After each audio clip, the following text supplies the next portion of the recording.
The limitations are mental limitations. They're psychological and emotional limitations about what it is we're allowing ourselves to see about the nature of the universe.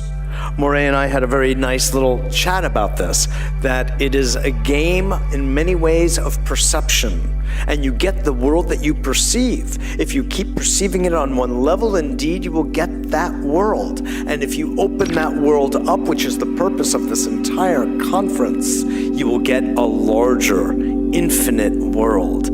Okay, without further ado, I want to bring on Judy Wood and get down to some more brass tacks so we can progress our evolutionary thrust in today's afternoon. Judy Wood.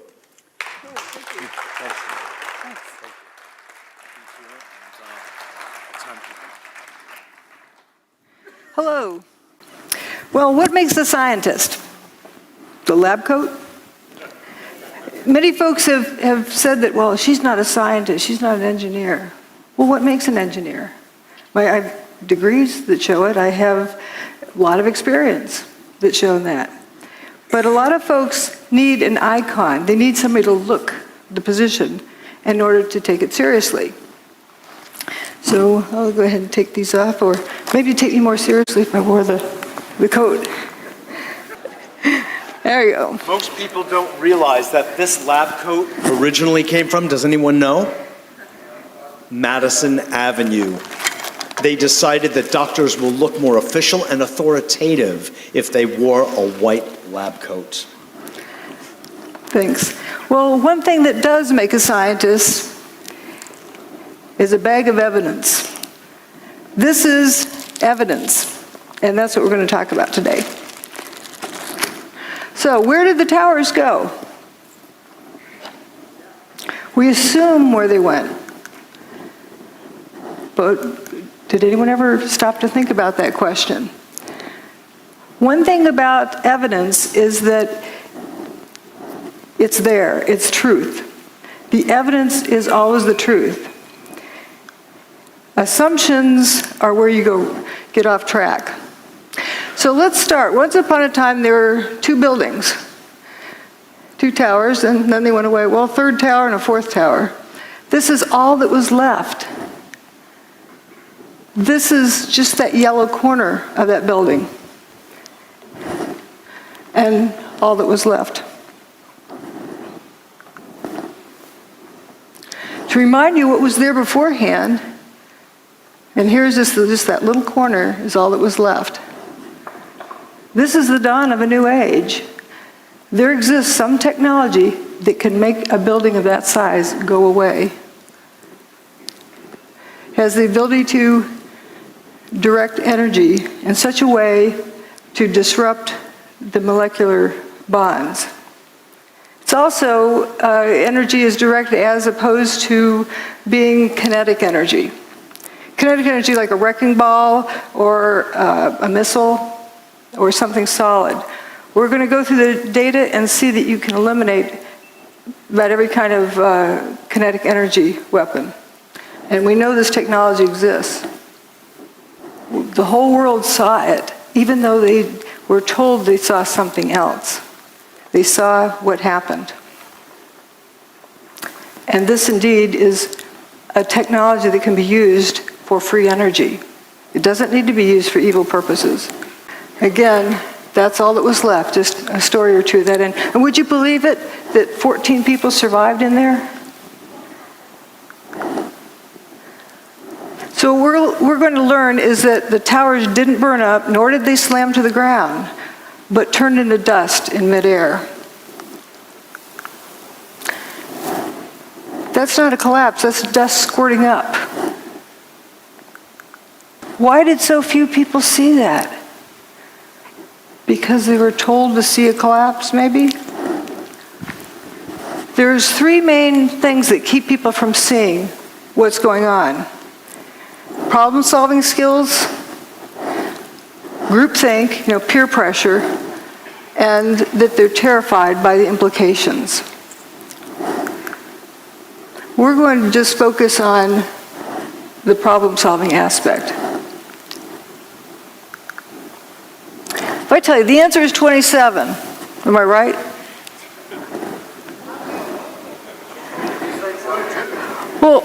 what's the question? What's the problem I'm solving?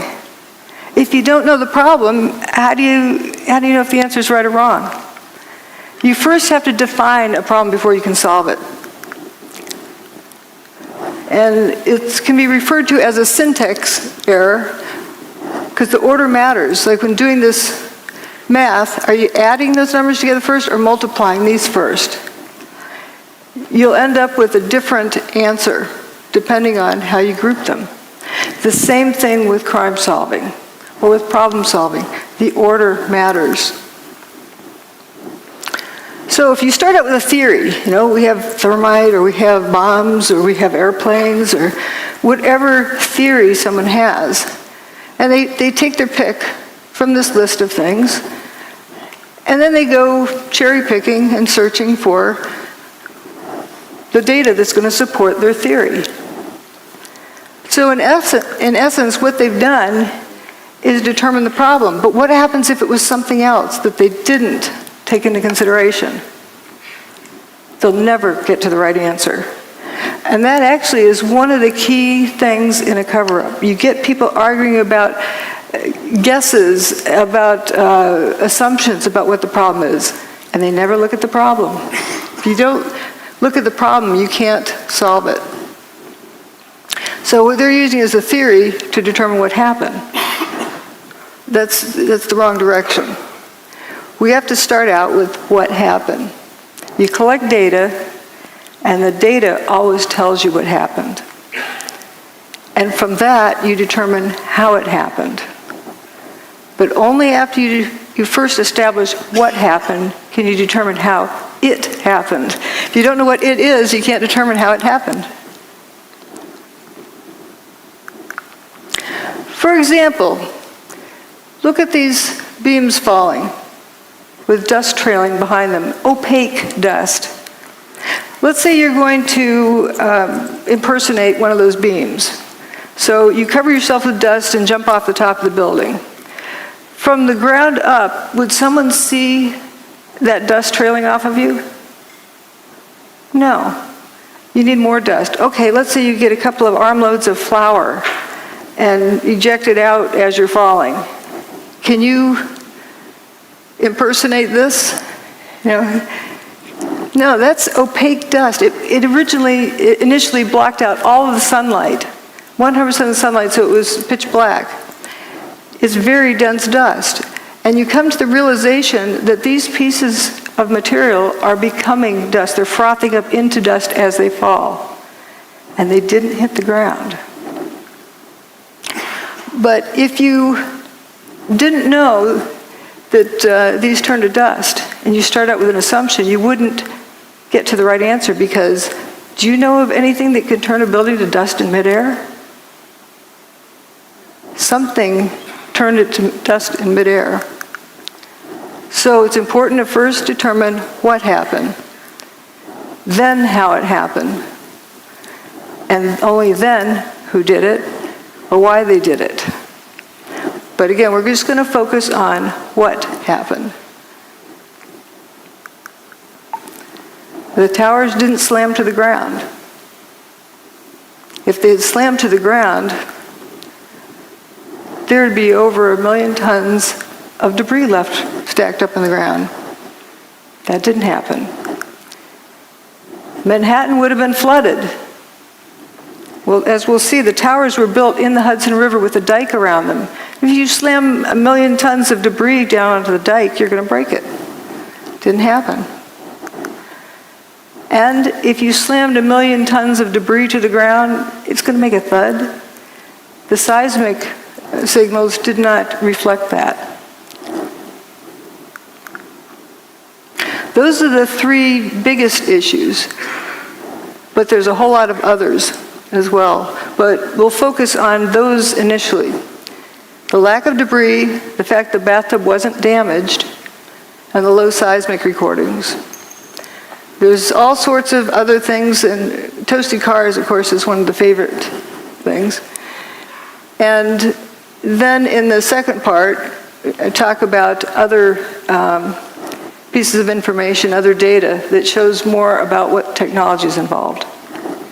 But remember, we first have to establish what happened. Lack of debris. Again, if over 1 million tons of debris slammed the ground, you'd see a pile of debris left over. All right, you go to work on a nice September morning, and there's Tower 1, there's Tower 2, and you work down here in Bankers Trust. So you're going to go into your office there in Bankers Trust, and then you're going to look out the window and see what you can see. Down here, you look out the window. What's it going to look like? That's looking out that window. Air-conditioned office, looking across the street, and whoops, where did the building go? This is right after 9/11. Tower 2 is basically missing. Tower 1 is missing over there. I think everyone would have to agree there's not enough stuff left piled up on the ground. So again, we were looking out there. Now we're going to look the other direction. And there's this main body goes missing. Just the north wing is left. The building just went missing. That's building 4. It was a 9-story building.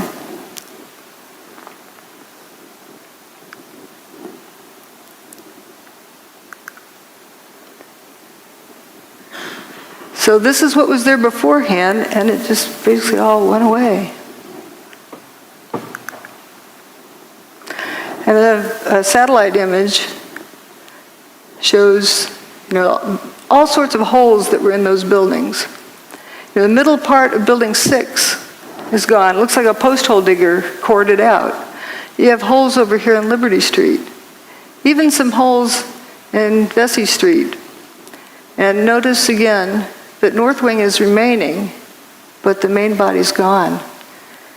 And this is Bankers Trust, where you're looking out the window, seeing a non-building across the street. Few people talk about this building. It's a 22-story skyscraper. Well, it would be the tallest building in most small towns. It went away except for that last little corner. And building 7 over here as well. Every building with the WTC prefix was destroyed that day. So we're going to look at this direction. Now, a lot of people talk about hearing the BBC announce early that Building 7 went away. Well, CNN did the same thing for 1 Liberty Plaza, but it's still there.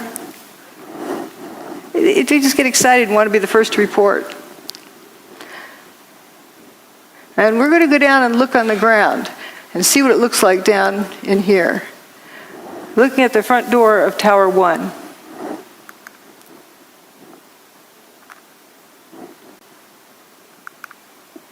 So here we are down on the ground. There's Tower 1, the north and south walls. The ambulance that was parked in front of the front door of Tower 1. It doesn't look clobbered by anything. This picture, I believe, was taken on 9/11, later in the day. I don't see any big steel beams on the ground. There's aluminum cladding. The towers were built with steel columns on the outside that were covered with aluminum cladding. And you see the aluminum cladding. The ambulance looks pretty good. This was the day after 9/11.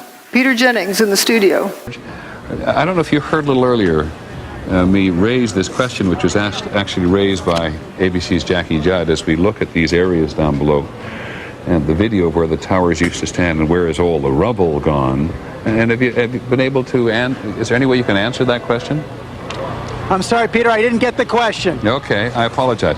Jackie Judd and several other people keep asking us, when you look at where the towers used to stand, there is surprisingly so little rubble. Where did all the rubble go? It's a very good question, Peter, and I have asked some people who've been doing some of the rescue and recovery work this morning. If you look behind me, you can see the very remains, the skeletal remains of the World Trade Center. And one volunteer, Robert Gerlinski, explained to me the reason there's so little rubble is that all of it simply fell down into the ground and was pulverized, evaporated. This is vital information. I really feel for George Stephanopoulos. He's got this job telling the world what's going on there, and that's the best he could do. And we humans tend to keep asking questions until we're given an answer. We don't stop to think if the answer makes sense. So what he is telling us is that it's obvious there's a big lack of material there.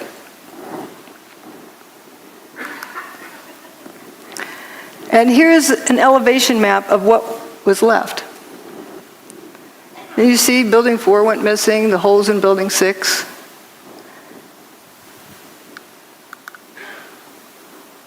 Here's a firefighter in stairwell B. I heard this very, very loud noise above me. It was just a tremendous roar. Right down here, while that picture was taken. It was above, and it sounded like it was coming towards you, and then the wind, a very, very fierce wind, and my helmet, it started lifting me up off the ground, and so that's when I crouched down. The next thing I just crouched down. I got to the corner of the staircase by the railing, and I just got as small as I could possibly get. Because I'm not a big guy to begin with, so fortunately I'm not. So I got in and I literally, I guess the best way to describe it, I tried to crawl into my fire helmet. That's what I wanted to do, just to protect myself. And I wasn't sure what was going on. I thought the building might be coming down, and I figured, okay, this could be it, and I was a little angry. I said, so like, damn it, like, why me? Why, it's beautiful. I'm going to die in the World Trade Center on a beautiful summer morning. It's like a little denial and disbelief sets in, and so then I started getting hit with stuff. It was just debris was hitting me, and it went dark, and then the next thing was just total silence, nothing, no wind. No noise, no light, nothing. And then I started hearing noises. I started hearing like moaning, and guys were starting to communicate, yell out. These were the guys I was trapped with. They're calling out, who's there? You guys all right? Blah, blah, blah, and this kind of thing. And I realized I was other people. I wasn't alone, Because when you're alone in a situation like that, it's like existential isolation. It's like, and then when you find out you're with other people, it makes you feel a lot better. Even though you're in a very bad situation, at least there's other people. But then the strangest thing happened. This beam of sunlight came right in on us, like about 8 inches long, but it was clearly sunlight. It was all dirty, full of debris, and it looked like pepper was floating around in it, sort of. But it was sunlight, and I'm like amazed now. It's a 110-story building above us, and I'm looking up at the sun. He was right at the base of this building. But when you came out, you had no idea where you were. There was no way to tell north, south, east, west. It was just the whole atmosphere was full of debris and papers and smoke, and there was no landmarks. There was no way to make a reference point. You couldn't see the sun anymore. The sun had gone away because the sunlight that had come in now was gone, and so there was no way to tell which way you were going. He was at the base of this building while this picture was being taken. And all 14 of them walked out on their own steam. Let's see. Here again is where they were. Jay Jonas was one of the ones with them. And said, I looked and said, guys, there used to be 106 floors above us, and now I'm seeing sunshine. There's nothing above us. That big building doesn't exist. Then later said, these are the biggest buildings in the world, and I didn't see one desk, one chair, one phone, nothing. Another survivor described walking out onto an empty football field. This is from the base here. This is what was there that went away. And that's where another 14 folks survived, in that little stub at the end of that first building I showed. And they had that hole in building 6 where 50% approximately of building 6 was missing. and the main body of Building 4 went missing.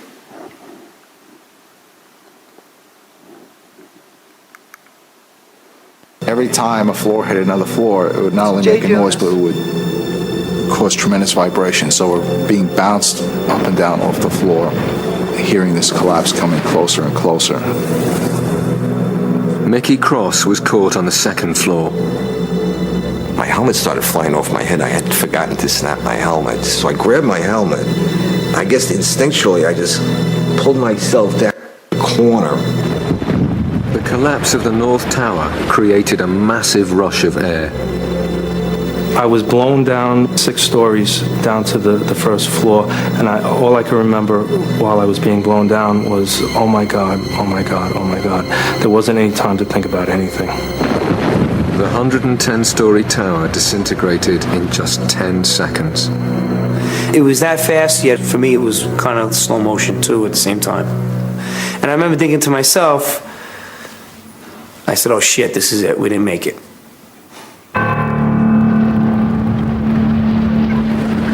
Faced with what seemed like certain death, the trapped firemen thought their last thoughts and prepared to die. In those 10 seconds, I was like, well, I'm 33. What have I done with my life? Worked almost all the time. My wife is going to, be a widow now. And I pretty much saw myself. Pretty much saw my funeral. I saw everybody at the wake at my funeral, and my parents and family there. You think about everything, I guess, that you haven't done in your life, and you realize that, is this it? Are you going to make it out of here? And I was just too young, and I have too much more to do with my life than for this to be it. I thought I was going to be dead in a few seconds, and I remember feeling, I hope this is fast, because I had a fear of being trapped, like say with a broken back or severely injured, and still being conscious and alive. It was strange, but I was at peace when the collapse actually started. I said, all right, whatever's going to happen now is going to happen, and I hope it doesn't hurt too much, but the fear was gone. The collapse of the North Tower killed over 1,300 people trapped inside the building. But some of the concrete walls encasing Stairway B had remained intact, and enclosed within them, 14 people were still alive. As they opened their eyes, it seemed as if a miracle had happened. I could hear Mike. I could hear him groaning. I could hear him called out to me. I called out to him, so I knew he was alive. From the neck up, I seemed okay, but everything else was just like pins and needles. I was slapping my leg with I'm watching my arm hit my leg, but I can't feel it. I had my flashlight on my side, and I looked at my hands and looked at myself to see if I was bleeding or anything anywhere. When he heard noises around him, Captain J. Jonas realized he too had somehow survived the disaster. I wanted to know who was still alive, and I started calling them out by name. All the people in their group survived. That's a nice happy ending. But the descriptions they gave were not of a building falling on top of them, were not of bombs exploding around them.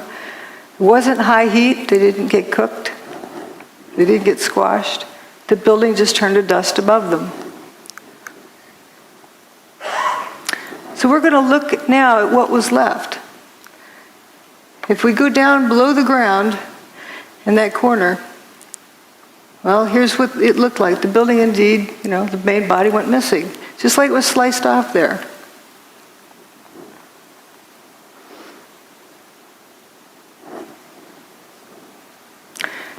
So the mall is in the first story below ground. And there's some firefighters that were walking along there. We're going to go down one story and look at them. The perspective.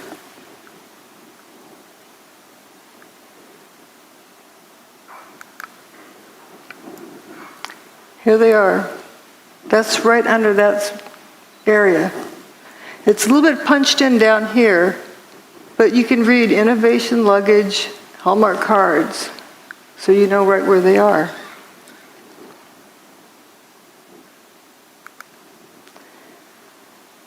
So now we're going to go a couple of stories below that to the loading docks. And it's right below there is where they're walking, but the loading docks look from up above. And it's painted purple under Building 5, so you know where you are, and then green under Building 4. So it's color-coded so the delivery trucks know where to unload. And we're going to look down that direction.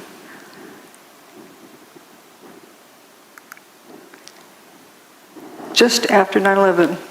Listen to the echo in this audio clip.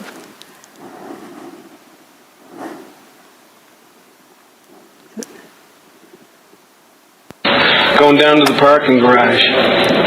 We're in quite deep.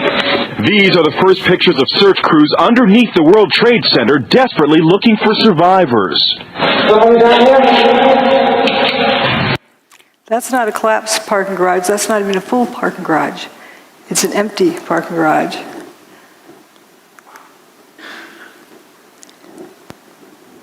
And we had this left. You can see remains of Tower 1. Stairwell B where those guys survived, and it's all at ground level. There was a lot of dirt brought in. We were able to move 120 dump trucks out of the city last night, which will give you a sense of the work that was done overnight. So some of the debris has already been removed. More of it is being removed, and it'll be done by barge all throughout the day today. Did you think it was going to get cleaned up in one day? Again, here's the ambulance picture and all that was left. Where's the debris of 1 million tons of building? One of the other survivors said this. You know, we kept telling him we're in third floor, fourth floor, stairwell B, North Tower. Where are you? North Tower, stairwell B. Where are you? Stairwell B, North. Don't you know where North Tower is? They didn't know where the North Tower was because there was nothing left.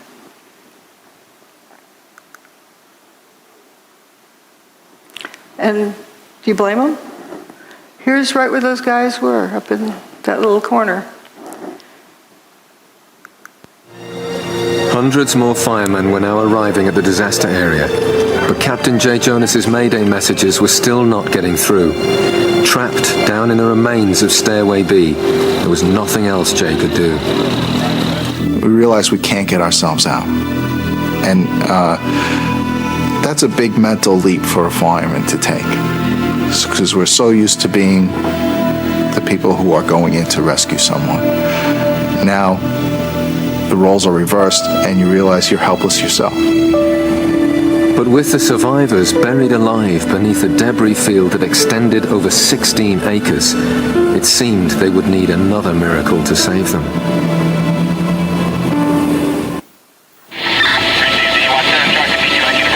It was midday on 9/11, and in the chaos and confusion, Captain Jay Jonas's Mayday messages were still not being received. The firemen had no idea there was a pocket of survivors nearby. Then Jay again tries to make radio contact. Unexpectedly, this time his call is picked up.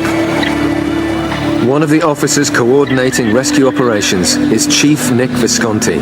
He responds to Jay Jonas's Mayday call. Operations to ladder 6. All units stand by. Operations to ladder 6. I got a radio transmission from Nick Visconti. I heard operations post to ladder 6. Operations post to ladder 6. This is Jay, where are you?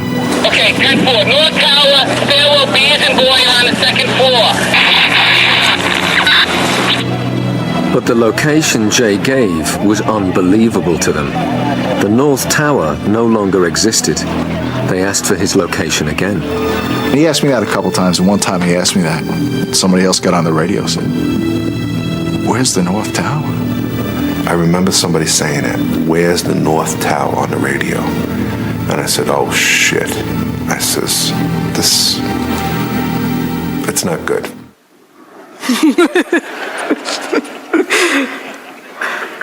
What I like about these clips from the BBC's show about the miracle in Stairwell B is that these are the original people. They're telling their story. Indeed, they're real people, and they were trapped in there and walked out. And what they experienced. Can you imagine being at the base of a 110-story building and the building goes away and you're left alive? There's also a fellow who remained at the edge of that hole in Building 6. His buddies didn't make it. They were a few feet away. There's Stairwell B. And just to look at the amazing aspect of this, you get the bare sidewalk over here. Building 7, a 47-story building, didn't even fully spill across the street. If you had a big building coming down like that, even with explosives in it, it'd be like machine gun fire on all the adjacent buildings. Didn't happen. And this dome doesn't look clobbered. It's right across the street.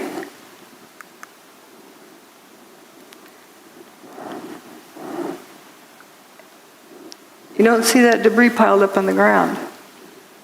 This is right at ground level. So now we're going to talk about the bathtub. I don't know what the lighting is. If the building crashed to the ground, Manhattan would have been flooded because that dike around the bathtub would have been ruptured. And all of the PATH train tunnels and subway tunnels are all connected underground, and they would all have been flooded. That didn't happen. Here are the towers before they built across the street. There was just water right there at the base of the towers. And the towers go well below the water table. There's also the rail lines that come under the Hudson up into the base of the bathtub. That tunnel was not damaged. First, they were worried because they had water in the tunnel, but they had fire hoses on it, rainwater going in there. But once they pumped it out, it stayed dry. That's the bathtub wall. It's called, or slurry wall, or dike, whatever you want to call it. It keeps out the Hudson River. The towers were actually built in the Hudson River 70 feet below the water table. That's 7 times 10. So they're pretty far down there. And if that thing had been ruptured, Lower Manhattan would have been flooded. And here's the Hudson River, and as they're constructing it, you can see way deep down in there is the base, down there in bedrock. The PATH trains from the Jersey side used to come up through here and back out, but they rerouted them to turn around in the new big bathtub. I thought the seismic data you were going to look at was data associated with the collapse of the tower, particularly 2. Yes. Oh, yes. We did look. Obviously, we've looked at all of the seismic signals. The main focus of that was to establish the timing of the various events, and if any, again, using it also to see if there were any events that we could not explain other than it being the collapse of the towers and the World Trade Center 7. The signal strength due to the collapse of the towers were not of any magnitude that was seismically significant from an earthquake design standpoint, or from the design or failure of a structural component, or of, I would say, a piping system that might be used in a structure. So there wasn't anything that gave us pause in terms of that being a significant seismic event to have ruptured the pipeline. This was a meeting that NIST had to determine what happened to Building 7. So they're wondering if there's any pipelines that went through the bathtub over to Building 7. And he said it wasn't seismically significant enough to have ruptured a pipeline to cause any damage. You have 2 buildings, 500,000 tons each, slamming to the ground, and it's not a seismically significant event. And the bathtub's fine at the end of the day. Tower 1's base is right here, down the bedrock. There's the old parking garage, after they cleaned it out. And if the buildings had slammed to the ground, the seismic signal would have shown it. Didn't happen. Michael Ober said, I don't remember the sound of the building hitting the ground. Somebody told me it was measured on the Richter scale. I don't know how true that is. If the building's hitting the ground that hard, why do I not remember the sound of it? It's amazing. And somebody who worked in the 27th floor decided to go home because he wasn't going to get anything done that day. Went down to the ferry terminal, the south end of the island, and some idiot, they thought, came running up and said, the tower just collapsed. And they thought, that's ridiculous. They didn't hear it. They didn't feel it. When they walked past the tower, it looked like it was in good shape. Well, I think I know why it didn't make a sound.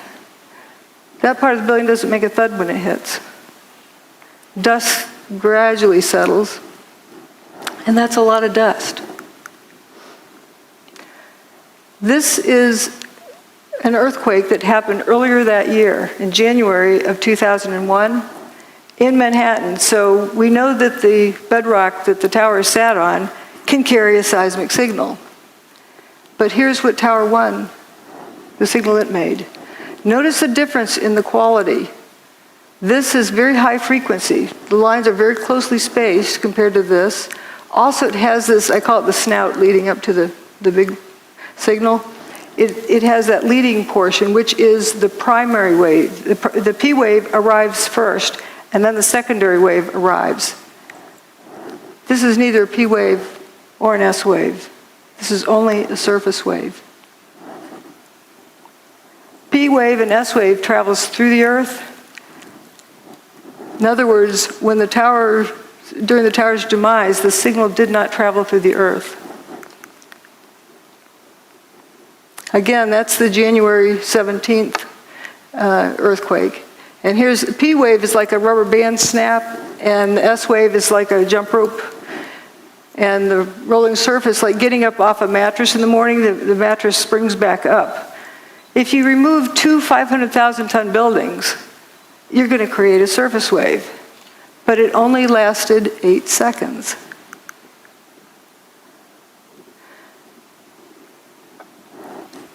You know, it takes 9.5 seconds to throw a bowling ball off the roof of the towers and have it hit the ground.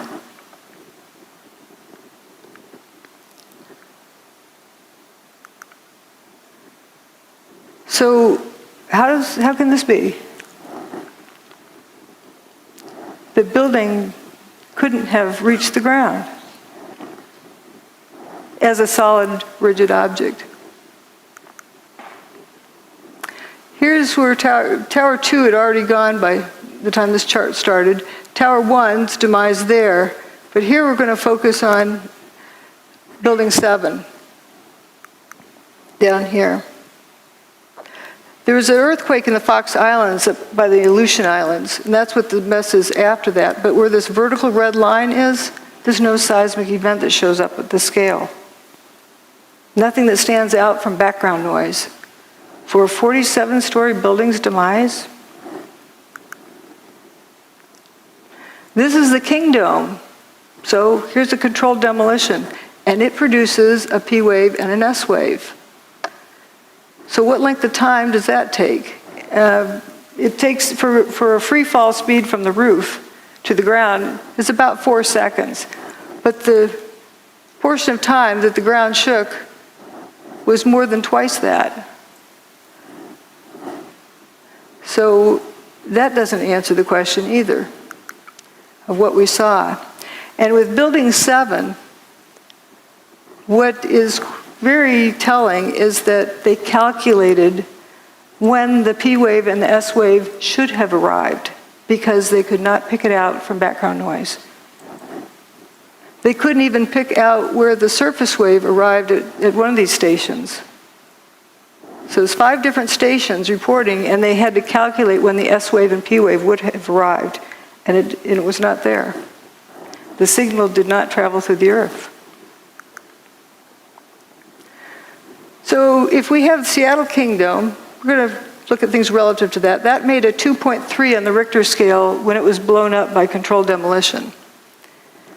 And we have these two towers. Let's say for Tower 2 is the first to go. So if we turn it to dust, all but the bottom 16 stories, and then drop a 16-story building to the ground, we record approximately the same seismic signal as what was recorded on 9/11. Just pretend this rest doesn't exist. And for Tower 2, if you turn it into dust above the 20th story and just drop a 20-story building to the ground, you get the seismic signal that was recorded. And for Building 7, it's all but the bottom 2.5 stories. Where's the rest of the building? Makes it 0.6 on the Richter scale. That's like a jackhammer. It should have sounded like it was raining dump trucks. You know, big dump trucks go down the road, they wake you up at night because they vibrate the ground. So we've talked about these three things. Now we're going to talk about dustification and lather. You'll notice I use a unique language. If you don't know what the phenomenon is, and you use the name of a known phenomenon, that's wrong. You're misleading the direction the information is going in. You're calling something like fire when it's not fire. That's why I use the word fumes, because if you use smoke, you're assuming the cause to be fire. If you don't know what the phenomenon is, better not use a name of a known phenomenon. Well, what happened to these buildings? That's a phenomenon we've never seen before. It needs a new name. I call it dustification. The buildings turn to dust. It's not a difficult word to remember either. And often I use names of food, you know, like Cheetos or something like that. You're not going to confuse this with food. It's better than using characteristic 493-7A. You're not going to remember that. But we're going to talk about dustification. As we talked about before, this is turning to dust as it falls. People often see these squirts ahead of the collapse wave. But what was that? If it's bombs, you'd see a flash and you'd see a whole lot more of them. But if you have the whole building turning to dust as it comes apart, what about the water tanks that are distributed throughout the building? They're going to get weaker and weaker as they're dissolving until they suddenly give way. And I'm tempted to believe that might indeed be what that is. We don't know. But if you got that whole building down on the ground in like 8 seconds, well, let's say 9.5 seconds just to give it some extra, it would have to be squirting out here at the base at a minimum of Mach 1.5.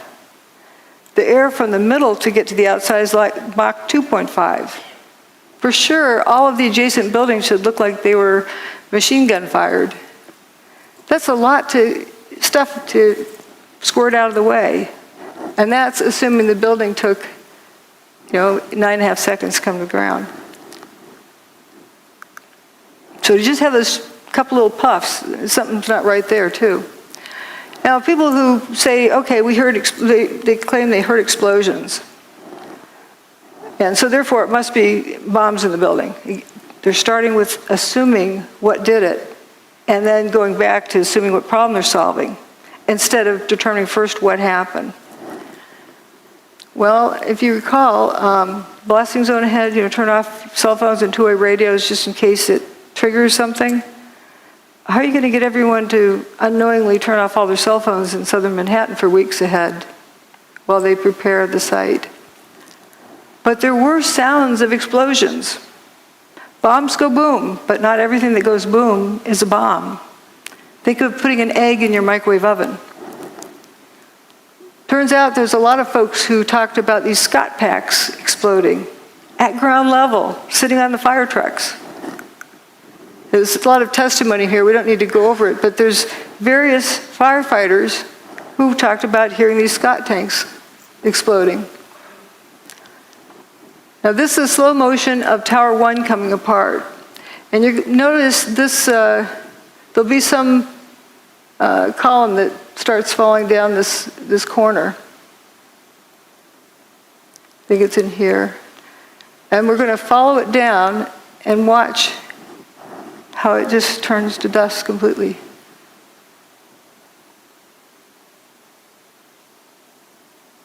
And as well as these other things. Here it is. Okay, it's got the dust trailing behind it. This is a solid piece.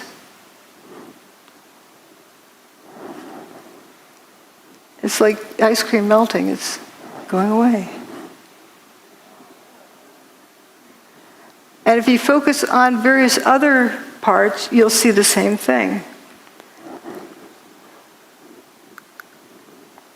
There's no sound with this. This is a high-speed version. You can see that piece again.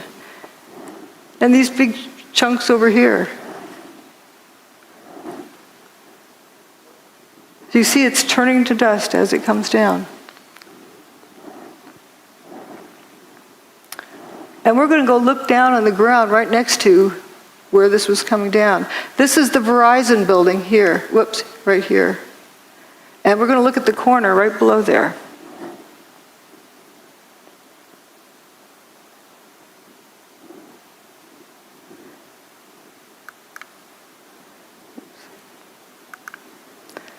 That's the Verizon building right there. This is that intersection where that material was falling. Right after everything's settled, these people who were hiding come out of their hiding places. And they're probably in awe. There's, no building here. You can see sky.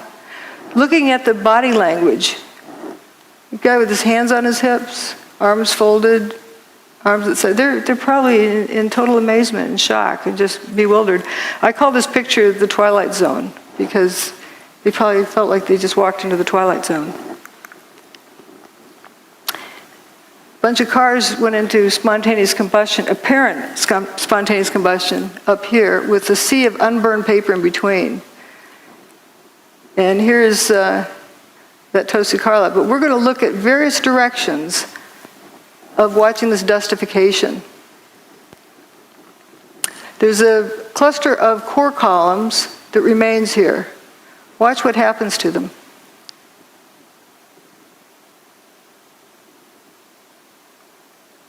They just faint.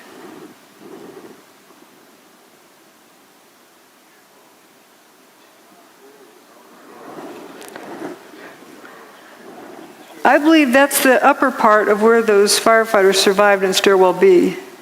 Those are core columns. This is another one. See how it peels away like a banana? And you see this clear air around it.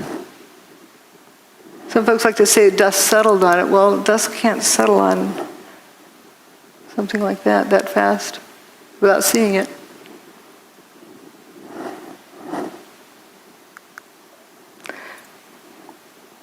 And there's from across the river, you can see those two. And then there's a sequence from the northern view.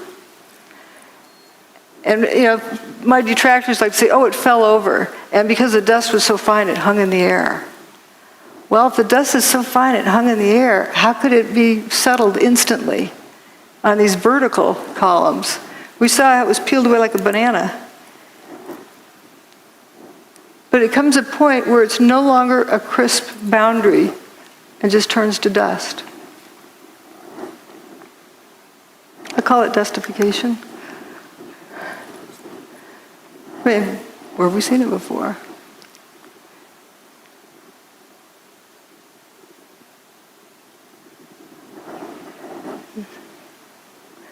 Here goes one more round.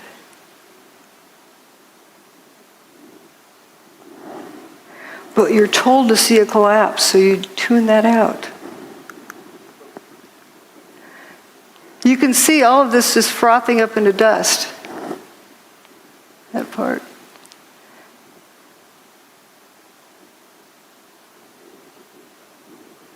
And it's also blowing downward.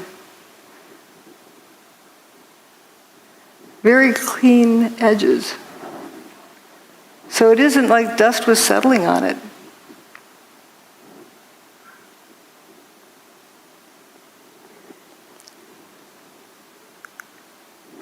And another part of it, this is further up than this image, because this is coming down close to this building.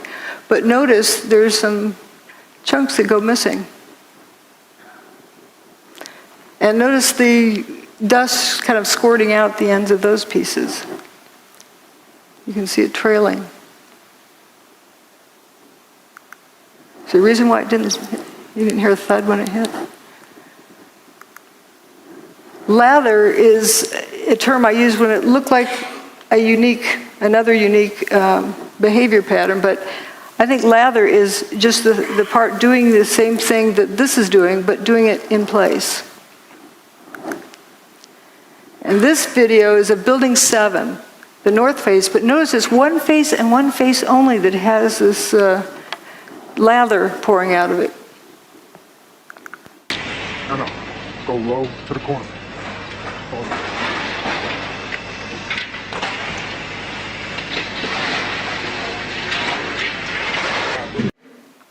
Notice it's spiraling around. And if it was smoke from a fire and it really needed to get out, why isn't it coming out these windows? If there's a traffic jam, why does it take the path of least resistance? The wind that day was 7 or 8 miles an hour. No. Go low to the corner.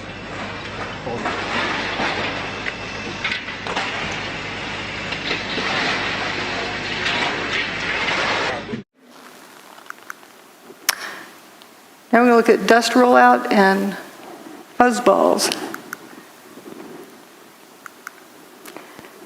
This wall of dust is pouring down the street. It was chasing people, and it overtook them. Didn't cook them. Just left them covered with dust. I like these abrupt lines. Like you can see where this other fellow's tie was tucked in there. He was just covered. He didn't get cooked. The dust went a certain distance and then went up. Another bizarre thing. Again, it's important just to take in all of the data, and it starts telling you the story of what happened. Let the evidence tell you the story instead of forcing it to go a particular direction. And I wouldn't have seen this before, just all particular distance then goes up. There's a video filmed by Bob and Bree, who had an apartment up here. Bless them for saving this video and then sharing it with the world. This is an image from there, and the dust doesn't quite touch their window and then goes up.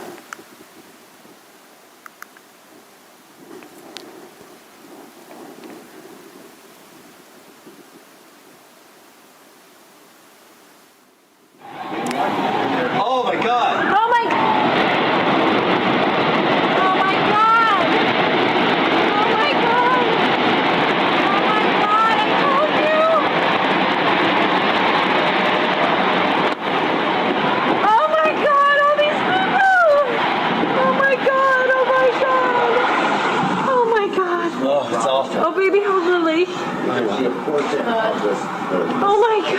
Now just being covered on the right side. Come on, let's go to the other room. Let's see how it's starting. Is this dangerous? I think it's just smoke. There's no danger of other buildings. Is the air conditioner turned off in the room? Good thinking. And the windows closed in the bedroom? Near the area are an absolute crazy situation. The entire top of the building just collapsed. The entire building just collapsed. The building just collapsed. We're going to leave because... See how it just starts shooting up? It doesn't touch the window. This is a devastating development. It doesn't go past here. We do not know at this point the extent of injuries or casualties, how many people were in these buildings trying to get out. We've seen some gut wrenching. Oh, people are running away. They're running away. Hanging out of windows. What are they going to do? Green You guys grass. gotta run away. You see the obvious. That grass stayed green the whole time. All right, let's go to ABC News right now. I think it's going to be blown away from us. No, it's the wind is being blown away. Horrific, incredible, not to be believed. It just came that particular distance, but it went up. Over just a few minutes ago, within the last minute actually, the second twin tower collapsed. Just to recap, if you were just joining us, around 8:42 Eastern time this morning here in New York City, a plane crashed into the right twin tower with of the World Trade Center about 2:30 Isn't it amazing? It goes up. Now, controlled demolition, the dust doesn't really go above the highest point of the building, the original building. But this went up and blocked out all the sunlight for a few minutes. And it went up and continued going up. And continued going up for months and years. Wet tire tracks, they wet it down, they're misting it from up here. But what's this? Wet dirt? All right, fuzzballs. Notice how clear the air is from here on up. But down at the bottom is a thick haze. And you'll notice from the time on the clock that it's only 15 minutes after the South Tower went away. And this is 15 minutes before the North Tower went away. How could that fine of dust have landed in that short of time? It's fallen out of the air because it's clear. And there's several other pictures that indicate this, that it was coarse dust that landed and then became fine dust and began rising up like it kept breaking down. Toasted cars, we got to get to the toasted cars. I say they're toast, they're history. I can't say they're burnt because I don't know that. But they're toast. I just decided to use that word to say something happened, messed them up. You can't fix it, you got to get a new one. It's history. This is a police car found on FDR Drive. I don't know how it got to, I don't know where it was toasted. There were some that were witnessed as being toasted on FDR Drive. But this one is quite interesting in that it has an abrupt, toasted, not toasted. Like it's like it's on the showroom floor. It just had a new wax job back there. What abruptly stops? A real fire, a regular fire, doesn't do that. It would be lapping around the corner. Also, why aren't the lights melted? And you have the circular spot on the other side. Gas tank is still, fine. This is where all the toasted cars we're seeing that I'm aware of, as well as the toasted car lot. And the ones we were looking at were down here. And an emergency medical person said you could tell it was hot at the Trade Center because you could feel the heat from the bridge. But paper wasn't burning down here. How could somebody over here, 3/4 miles away, feel heat? Something that they perceived as heat. And you said you saw melted tour buses, melted cars? The cars that were right down there, it was just unbelievable. They were twisted and melted into nothing. The debris is just unbelievable. And then you can see fire trucks and police vehicles that were down there early that all their windows, the windshields are completely blown out must have been from when debris dropped. But even more jarring, I think, is this scene right here.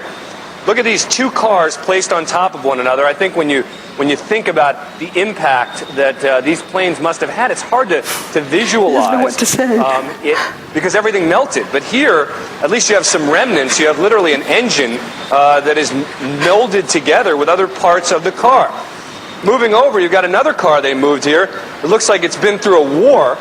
You can see the papers, all the burned out papers from the building.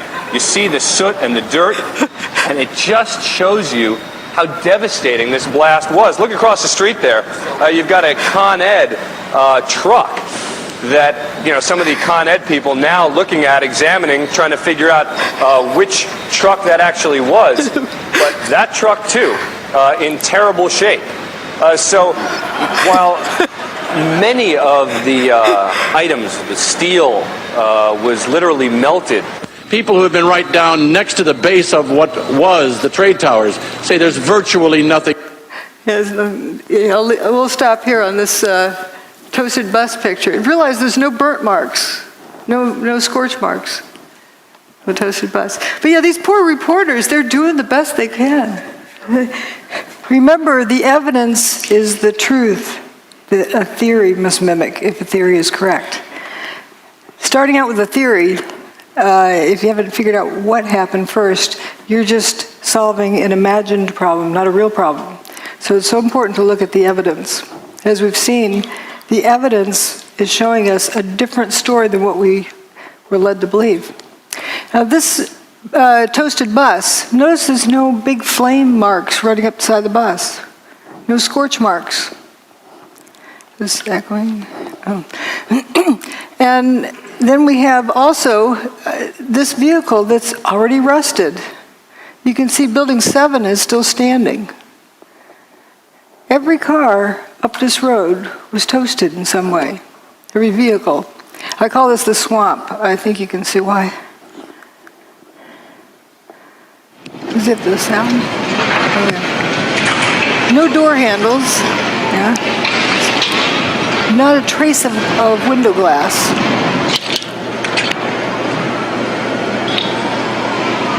Just gone. Go, let's go. Go. 3, 2.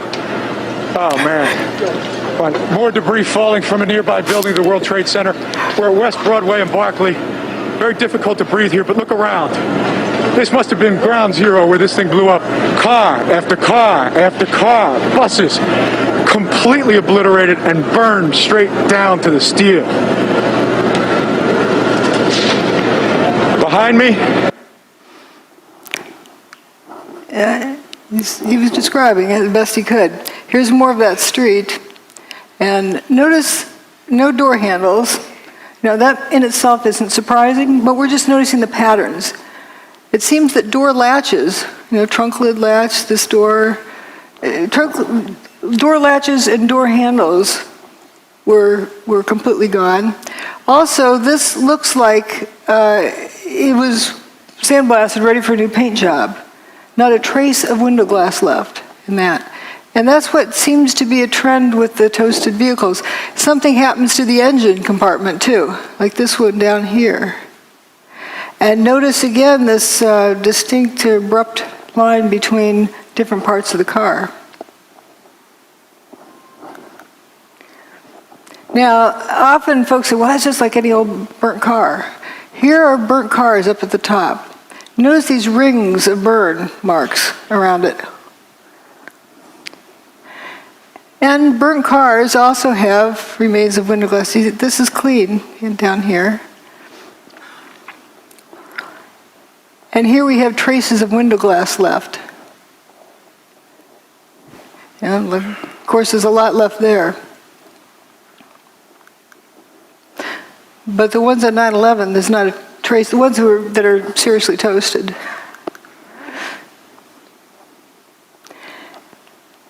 Doesn't look like these are uniform colors, like they've been sandblasted, ready for a new paint job. And the insides are completely toasted. I think they threw this stuff in afterwards. But the stuffing is still partly here in the burnout car.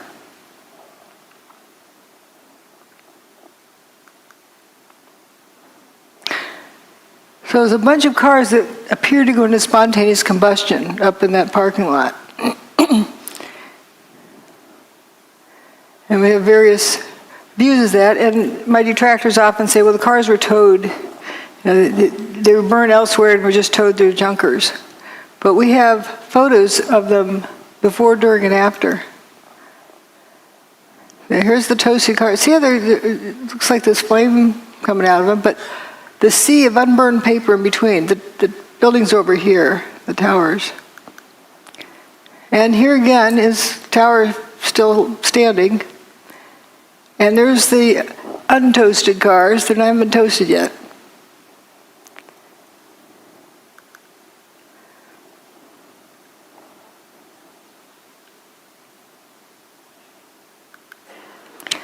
And there they are. They haven't been toasted yet. They're still in good shape. I actually thought this car was white, but I was surprised to find it was black. And here, it's still in good shape. People are evacuating. Here it is after it's been toasted. You can't tell it was a black car. Just all in a line, they just went poof. Weird fires. I can't call them a fire because there's weird things with them, like paper not burning. This is where I call the swamp. Toasted cars all along through there.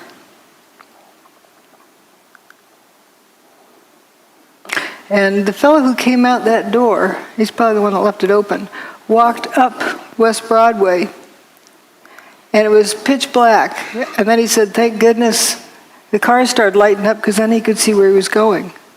He walked out of there up to intersection C and turned over towards D. And intersections along there, the paper's not burning. Here's the firefighters going for a lunch break. They come, doo-doo-doo, you know. They don't seem at all concerned that they're walking through this fire. They aren't worried about a car blowing up. Now, this is an interesting picture. Often we were shown this by certain individuals who would say, see, molten metal. But wait a minute, what's really going on here?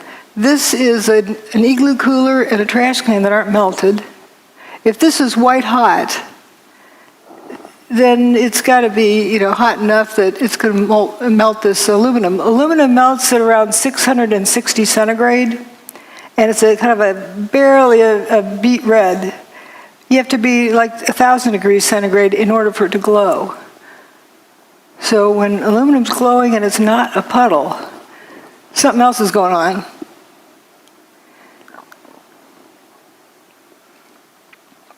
So we're told about pools of molten metal. Well, that's paper, not burned.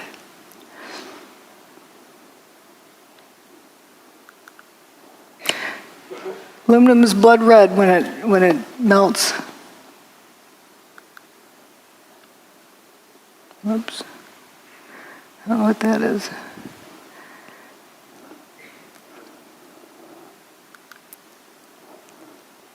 Again, remember this temperature, and up here is where you need it to be, well above where aluminum melts. But you see, this aluminum cladding appears to be glowing on the end. This corner up here. And you get these, I call them Cheetos. And in case people don't know what Cheetos are, the orange thing on the ground, and you're not going to confuse that with a piece of steel, but there's these little things that look like Cheetos that are glowing. Pretty strange. Videotapes the firefighter reporting molten metal like a slurry or a steel mill or a volcano. Those are quotes. Giant pools. What about the pictures of them dragging oxygen hoses all over this steaming supposed hot metal? If it were that hot, you wouldn't dare do that, would you? Would you? Well, we do have the infrared photos of the molten metal. Well, again, what melted the metal? Was it heat? Or was it something else? Here on this thermal map that is so often quoted, point E is right next to where building 3 had been. Here's point E. According to the measurement there, it's supposed to be 819 Fahrenheit. That's above 212, the word water boils. This guy doesn't look like a boiled chicken. Yeah, how hot can that be? So the color in that map meant something else. It wasn't temperature. And nice bushy trees didn't melt, or didn't burn, neither did the paper in the street. But what happened to these vehicles? What happened to his engine? And where that firefighter walked up the street and turned the corner, here's right where he turned the corner. Again, you have these Cheetos on the ground, whatever they are. What's strange is the fire on the side of the van in front. And again, it was of different contrast. You can see it's just on the side of the van. What's burning?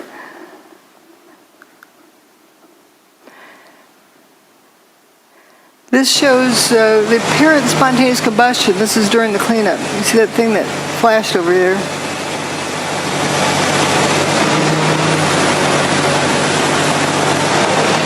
I think there's another slow motion clip of it. We'll see it over here somewhere. Oh, there it goes. Just apparent spontaneous combustion.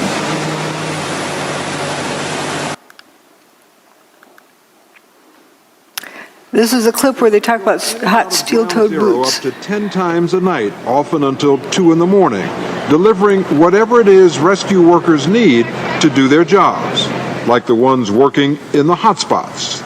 Steel-toed boots is one of the biggest things. Steel-toed boots? Steel-toed boots.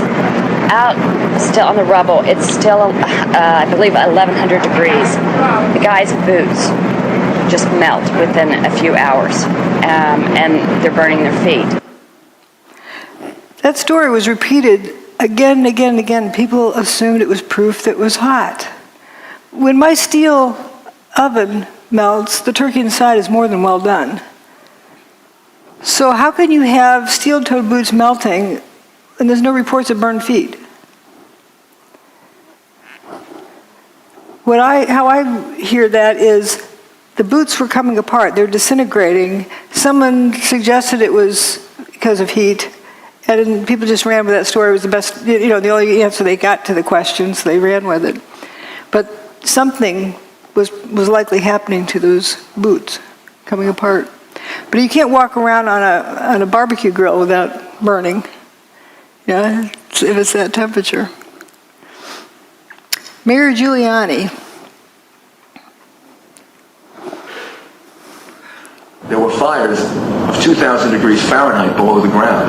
I could be standing here and you could be standing there. And I could be describing to you, Governor, the site. And then a fire would break out in between us. And it was just by luck or the design of God that we weren't killed. He was standing on 2,000 degree temperature pile. He doesn't mean to be sounding like an idiot. He was describing something that he experienced, and that was the best explanation he could give.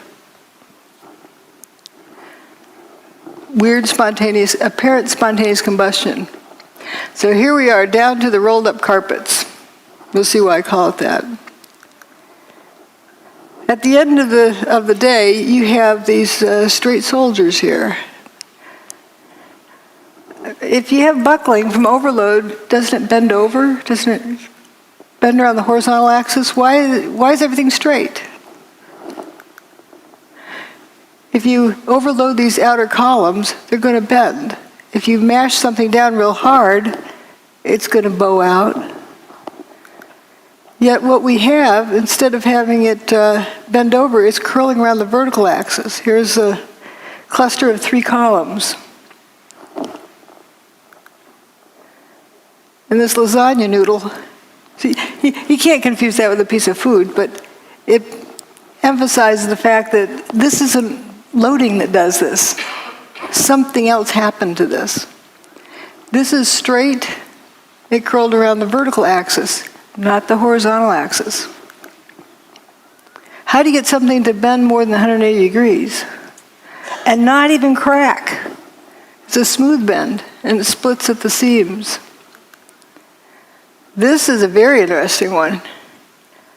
I'd like to have somebody, an engineer who claims that that's normal, draw me a free body diagram and show me the loading to put on that beam to make it do that. It's not like a rubber band that recoils. If it's hot and it's flowing, it doesn't have the strength to recoil. So how do you explain this crinkling up, like curling ribbon? Now that's what buckled beams look like. They don't do that. You see through holes there. It just happened that one place. This was found in Banker's Trust. Banker's Trust was determined to have not had any fires in it. So we're going to begin the proof of concept. Okay, here's what we found at the World Trade Center. And here's something that John Hutchison bent. It's molybdenum. It's not cracked in the corners either. Smooth curling. When I first contacted John Hutchison, I sent him this picture and said, does your neighborhood ever get to looking like this? Because you have this toasted vehicle here, and the one in front is parked in the right place, but it's just got the tires in the wrong direction. It's not oriented correctly. And notice all the marble around the doorway is gone. The rest of the building, there's no stab wounds in the building, no big beams went flying through. Another weird thing is the window glass. Sometimes just the outer pane's broken. The rock doesn't do that. Evidence of levitation. South Tower came down, I was across the street, and I picked up the camera just out of habit. And something in the back of my mind said, run, run, run. And never in 20 years of shooting in New York have I run from an assignment. But something in the back of my head just said, run. And as I hit the corner of Liberty Street, it was almost being picked up by a tornado, almost being picked up by a wave. It was like being picked up by the black cloud. That black cloud had substance. It was like night, but it had a solid feel to it. It was like gravel, hot gravel, and just picked me up and tossed me about a block. At one second I was running, and the next second I was airborne. And I lost my glasses, I lost my cell phone, I lost my pager, but managed to hold on to both cameras. But it threw you for a block? I was back down at Ground Zero last week and walked the area where I have a pretty good recollection of where I was and where I wound up, and it was just under a city block.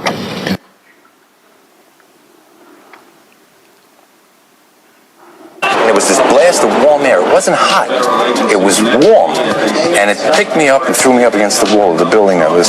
You were picked up off the ground? Physically picked up off the ground. I remember an explosion. At that point, I got knocked out. I don't remember anything. Then I got up, and I looked out the window because the windows exploded, and the street below caved in.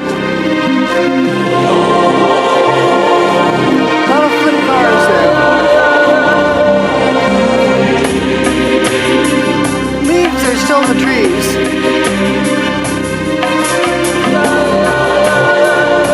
This is in good shape, but upside down. The cars appeared to be either flipped or toasted. Now, let's consider something else here. John Hutchison's work, he's got water drifting up, levitation of water. Now we'll come back and talk about the weather. We need to talk about the weather, right? Someone thought it was a nice, beautiful day. Well, it was right directly above Manhattan, but not a few miles off the East Coast. See, it's as nice as can be. Here's Geraldo Rivera, who's chased out hurricanes for 40 years. I've been so attracted over the years to hurricane coverage, but there's risk involved. There is, the peril of not knowing what's going to happen, that adventure, and it's pitting yourself against an enemy. It's like war, only no one is shooting at you specifically. That's what the allure. But there is an area storm that the juices don't flow, and you look and check it out. Look at that. Remember that? I watched that live. Too. And maybe a store on YouTube. You got to get up close and personal. And this was Hurricane Ike, I think. That was recent. That was wasn't this Rita? You would know. You know what I think it was, Rita. Rita in Galveston, Texas. Yeah, Galveston. And obviously Katrina. Before that changed so many of our histories. It was so traumatic. And it's one funny thing I think of if only a hurricane had come on 9/11. Remember, they didn't know how to use instruments. The terrorists. They took off in Boston, and they literally, after they took over the aircraft, they steered by line of sight. And it was that crystal clear September day. Sure was. And if it were only one of these weather days, history would have been rewritten. And I think about that a lot now, and especially this time of year. So where the peak of hurricanes is. Yeah. This was just 2 years ago. Well, I don't know about that. Here again, you're asking us to deal with a fact I'm not aware of. I never heard about flames or fumes coming out of a building. I'll tell you what, let me go to Steve in Florida. Steve in Florida, you're on the air. Go ahead, please, with Dr. Judy Wood. Hi, Joy. Thank you for taking my call. Am I loud and clear? Yeah, you are. Go ahead. Judy, you have misrepresented the facts concerning Hurricane Aaron. I live here in hurricane country, Florida. I track all the hurricanes. Aaron hit Corpus Christi, Texas, 15 August 2007. Your opinion concerning 911 are not consistent with the facts provided on 911 ripple effect, last man out, Richard Gage's blueprint for truth, loose change final cut, Zero, an investigation into 911, and many other video documentaries. I don't know what planet you've come from. Okay. I guess he's gone. I don't know what happened to Steve. As for Hurricane Aaron, they did not retire that name. It has been used several times. It was first hurricane, I believe, of the 2001 hurricane season. All right, let me go back to George. George. Well, one funny thing I think of if only a hurricane had come on 9/11.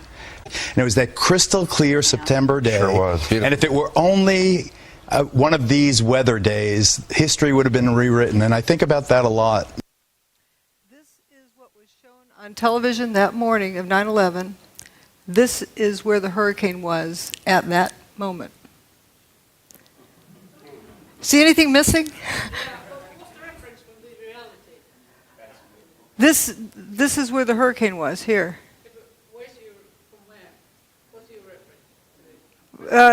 The satellite, the National Hurricane Center satellite images.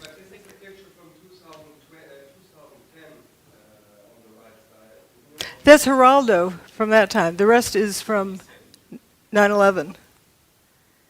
Yeah, Geraldo apparently didn't know there was a hurricane that day, and Joey Moore, a flight attendant on 9/11 who flew out of Boston's Logan Airport just before the fatal flight that left, did not know there was a hurricane either until he saw it on my website. But why didn't they mention it? That's the question. It begs the question, too. Yeah. Because you know how much they like to milk those for all they can get. They love to report on hurricanes. But do you say that they were manipulating? I'm not saying anything. I'm just noticing if people didn't know there was a hurricane coming and you saw it was headed straight for New York, if it hadn't turned around when it did, Manhattan would have been flooded. And how fast can you evacuate that many people from Manhattan? Can you afford that risk unless you absolutely know there's no chance? Unless you know, how would you know? Right. Was it reported on any other media, such as whatever the shipping forecast would be? It does show up the National Hurricane Center's text forecasts, but they were very played down. They weren't shown on the media. People were not aware that there was a hurricane there. It just seems, you'll excuse me, because I've done a fair bit of sailing, and there must be Oh, a bunch of ships on that coast. they took the ships out to sea because they knew that the hurricane was coming. But what about the small vessels that were sailing down the coast that have surely just been They may have looked into the National Hurricane Center's reports, but it was not something that was heavily publicized. It wasn't zero publicity on it, but it was very underreported. I'm confused here. Are you saying that they actually moved the hurricane away? They had the technology? The hurricane for 4 days was going in a straight line. And then on the morning of 9/11, it stopped, turned around, and that afternoon it started heading out of town. So you think that was artificially done?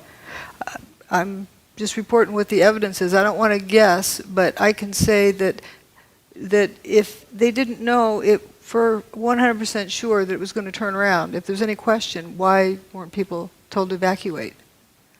Just in case. Oh, because the people at the time were told to evacuate because of the hurricane? No. Nobody was told to evacuate because of the hurricane. That's the puzzle, that nobody was really told about the hurricane being there. It just happened to be there and then turned around and left quietly. We were told this is nice, wonderful September day. But it could have been used. Judy, as a suggestion, might I suggest that it would help audiences such as like me, for myself, this is completely surprising information, astonishing information, to have a kind of secondary source of confirmation. National Hurricane Center. I've got all of the references in my book, and this is that satellite image of the hurricane is from the National Hurricane Center.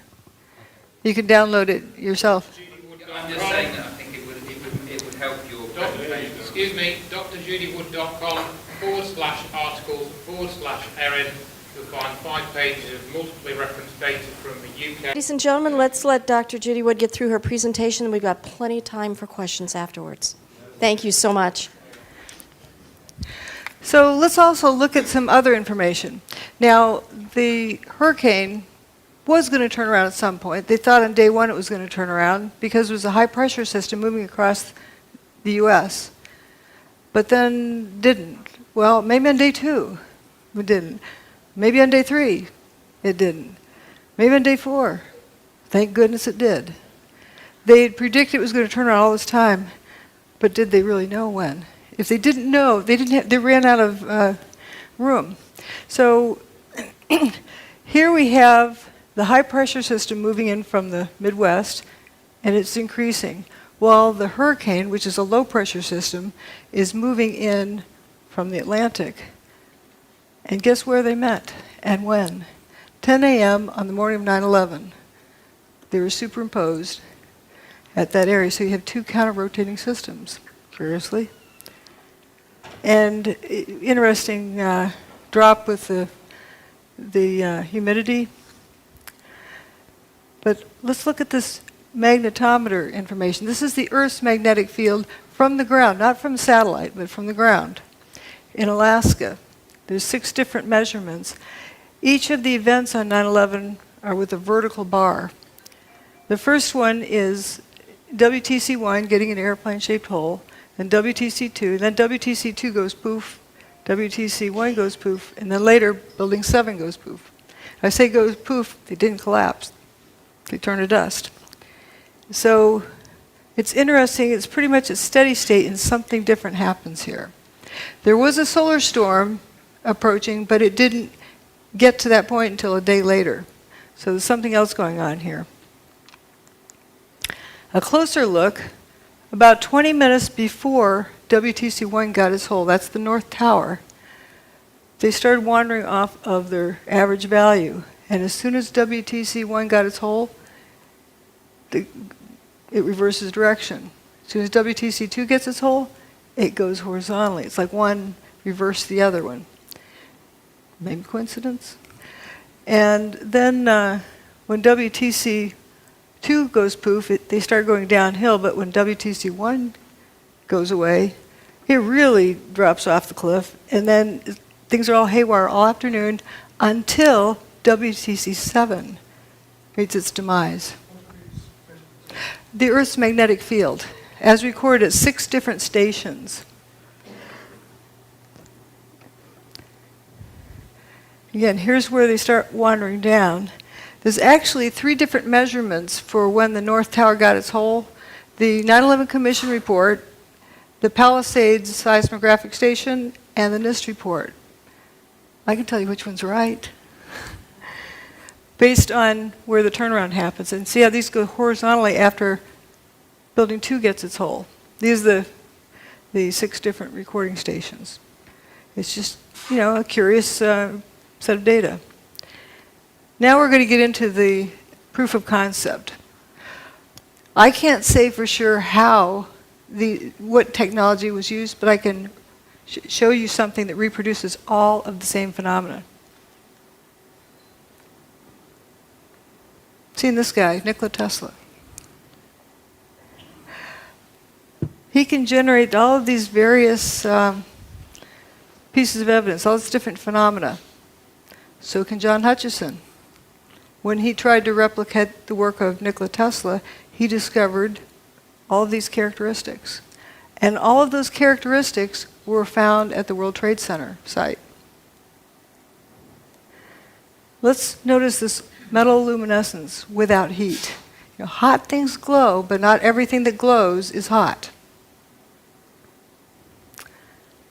George Pigott got a patent just about 100 years ago, a little over 100 years ago. Levitation. He's got a static field, and he's doing some other things with putting in some kind of energy, and he's got these static balls, these steel balls levitating. I think they're actually silver.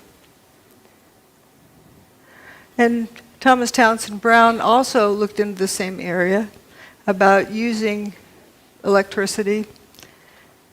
And then Ed Leedskalnin, who built Coral Castle. Here's John Hutchison standing in front of the Great Pyramid. There's a person down here in the background. You can see they're almost 2 blocks tall. Well, that's about the same height as this doorway of Coral Castle. So they're about the same size blocks. They're 15 tons each. So this guy built his castle by himself. We don't know how this one was built. We can only guess.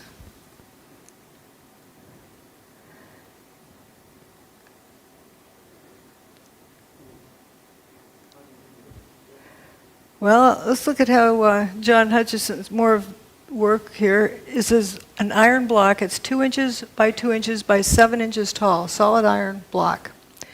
And when he puts it in his system, it buckles over, and you can see some fuming here. And it actually is colder to the touch at the end of this. And here we get to see it happen. And we're going to compare it to the fuming door handles from 9/11.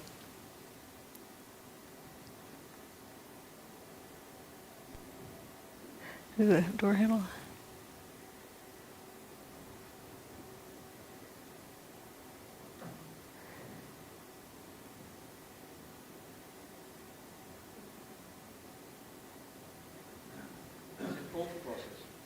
Yep, it's a cold process. Solid iron. And this fuming, which is interesting. You know, the car window is broken open here.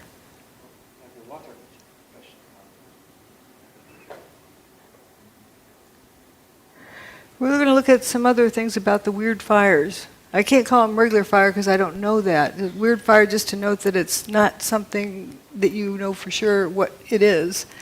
It's glowing, but the paper doesn't seem to burn. If this was glowing because it's hot, it'd have to be at least, 1,200 degrees centigrade. Aluminum melts at a little over 600 degrees centigrade. It's not a puddle.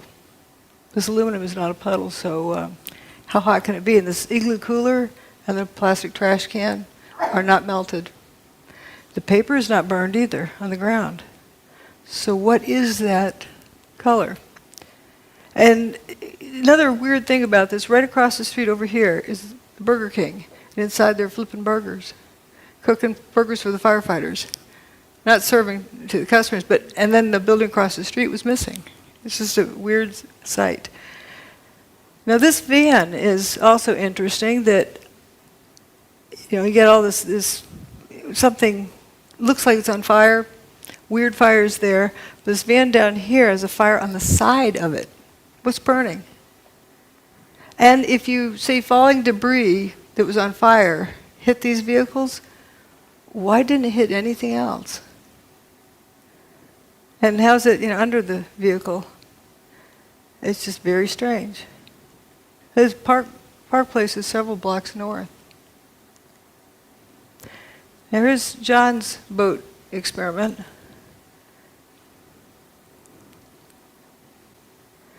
Well, what it shows is when he turns off his gizmo, then the boat lights up with weird fires. And the cars lit up right after the tower's demise, not during, right after, as though it was right after something got turned off. This is another interesting, at the WTC, how this beam curled up. Actually, that was right across the street. That was in Banker's Trust. These are John Hutchison's samples. Notice there's no creases in the corners. I should have found the picture of holding this one like this. Yeah. Vitamins? But it curls up like that, like at room temperature. And this is a video that hopefully will run. There we go. It wiggles back and forth.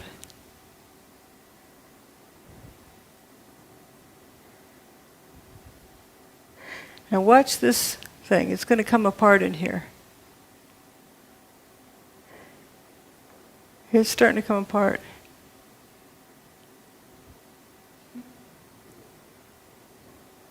Weird things happen. Some other weird things that happen were roundish holes in the outer pane of windows. They weren't necessarily through both panes. That's strange. Throw a rock through a window, it breaks the window because the window is brittle and it bends, and brittle materials are weak in tension, so it shatters the glass. So how do you get a round hole without cracks running out? Turns out somebody replicated that very thing. This is my analogy saying, okay, if you drop a rock in a pond, it ripples outwards. Maybe something like that is what ripples outwards with longitudinal waves that causes the glass to break in a rounded pattern. Now let's think about hurricanes. What do they do? Well, Hurricane Andrew drove this 2x4 through a tree. Piece of plywood. And with tornadoes, I'm sure you've all heard about straw through trees. It's not because they're flying fast. Something weird is going on. There's John Hutchison's sample with a butter knife in a piece of aluminum. He also has one with wood in the aluminum. If the aluminum's hot enough to melt, the wood would have burned up. So it's strange. Now, when I found these, you can see the blow-ups. I wondered, why on earth would the car door be peeling split thickness? It's not a laminated structure. Didn't know what that meant, but it was definitely a category of data, and I put it aside. Later, when I found John Hutchison's work, wow, he can peel open extruded aluminum. That's not laminated, it's extruded. And we have these coins from the World Trade Center. People like to say they're melted together. I point out that zinc melts before copper does. It also boils before copper melts. So that would likely explode, but it's one of the lowest, zinc is one of the lowest melting point materials. So what gives? Why is this stuff stuck together?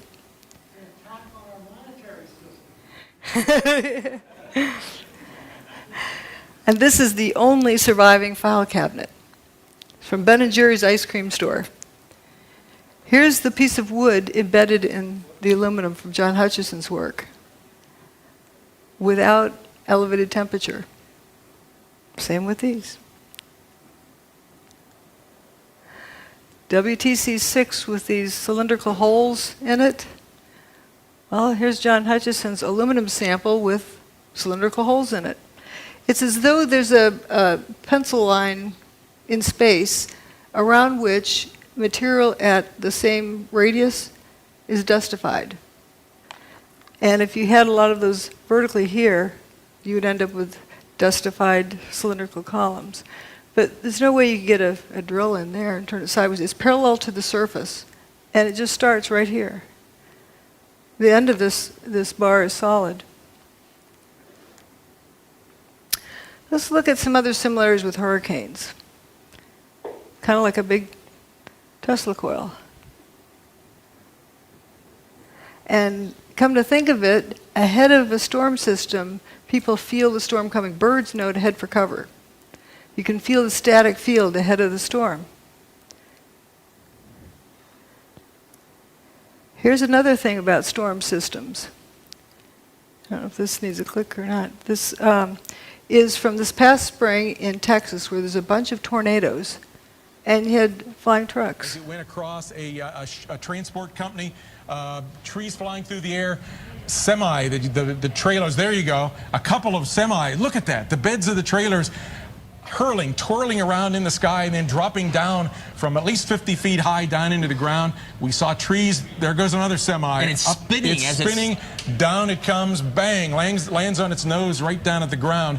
Big piece of a tree there that just got hurled up, I believe it was. So certainly we have seen a destructive tornado on the south side of Dallas, still within parts of the area near south of Grapevine, north of Arlington, a possible tornado in the Dallas-Fort Worth Metroplex area, as well as over on the east side of Dallas, in toward the area around the Mesquite area, just to the west of Mesquite and east of Dallas. Those are flying trucks. I would say that's anti-gravity. It's not a vacuum. And people who've been picked up in funnel clouds can still breathe. Remember we saw before where people had been levitated during WTC2's demise, or WTC1's. So here we have also the front of Bankers Trust. This was the only non-WTC building that was severely damaged. It wasn't destroyed that day. They actually repaired it. Once they repaired it, they started taking it apart. Huh? They got it down to this level where they had repaired it in deconstruction there. When they got it down to that level, that's the area that had been repaired. It looks like it's been at the bottom of the ocean for 100 years. Extreme degradation. And it makes one wonder, was the building continuing to disintegrate, and that's why they had to take it down after they repaired it. And it took them 10 years to take it apart. Now we're going to look at tritium. Kind of interesting. It's usually something that comes from nuclear reactions, but here we don't find any of the ionizing radiation that you get with nuclear reactions. Some aluminum with holes in it. Material is changing. This was a sample of dust from the Bankers Trust that when they decided to take down, look at all this zinc, the before and after. Like 3,500 times as much zinc from the control sample. Now we're going to look at John Hutchison's sample. He's got, let's just look at the relative amounts. You have a lot of copper and much less zinc. This is for brass. In the affected region, you have about equal amounts of zinc and copper. Whoops, didn't mean to. Equal amounts of zinc and copper there. So, okay, if it's heat, with zinc having a much lower, it boils, it melts at 419 or 420, where copper melts at a much higher temperature. Zinc boils before copper even melts. So we don't have less copper because of heat, because the zinc would be the first to go. What's going on here? At Texas A&M, a group led by Professor John Bockris, who is widely regarded as one of the world's greatest electrochemists, reported finding the hydrogen isotope tritium, a key signature that some unusual nuclear reaction was going on.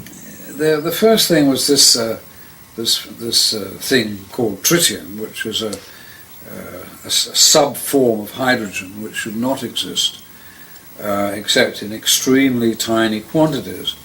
We found that by working these cells of Fleischmann and Pons containing lithium hydroxide and deuterium oxide, that we could produce this tritium in great abundance. Let's say at 10,000 times more than it ought to be there, as it were. And let me stress that we couldn't do it every time, but about one result in 5 or one result in 4, and eventually we worked up to 2 results out of 3. We could produce tritium. That was the first thing, and in a way it was the first clear proof of the phenomenon. And but the most important and unbelievable phenomenon at that time was the observation of tritium. Back at Texas A&M, Bockris's group found themselves under attack. Science magazine writer Gary Taubes wrote a stinging article that insinuated that someone in the group had spiked the samples with tritium. Although unfounded and eventually proved untrue, the allegation effectively dampened Bockris's remarkable claims. But I think the main part was that I had done work which was against the paradigm, and that was what they were really upset about. The people had laughed at it and said, "What the heck are you doing, trying to disprove the laws of nuclear physics?" And of course that's exactly what we were doing, and succeeding, you see. The tritium work was the first indication to me that there was a reality, and then Claytor at Los Alamos also got positive results, and so did Howard Menlove. And they're people that I respect and could talk to personally. it became fairly clear that there was a very strange phenomena occurring here.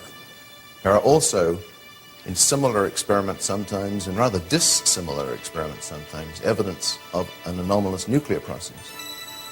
However, it is conceivable that there may be a process even more powerful than nuclear reaction that physics does not yet understand.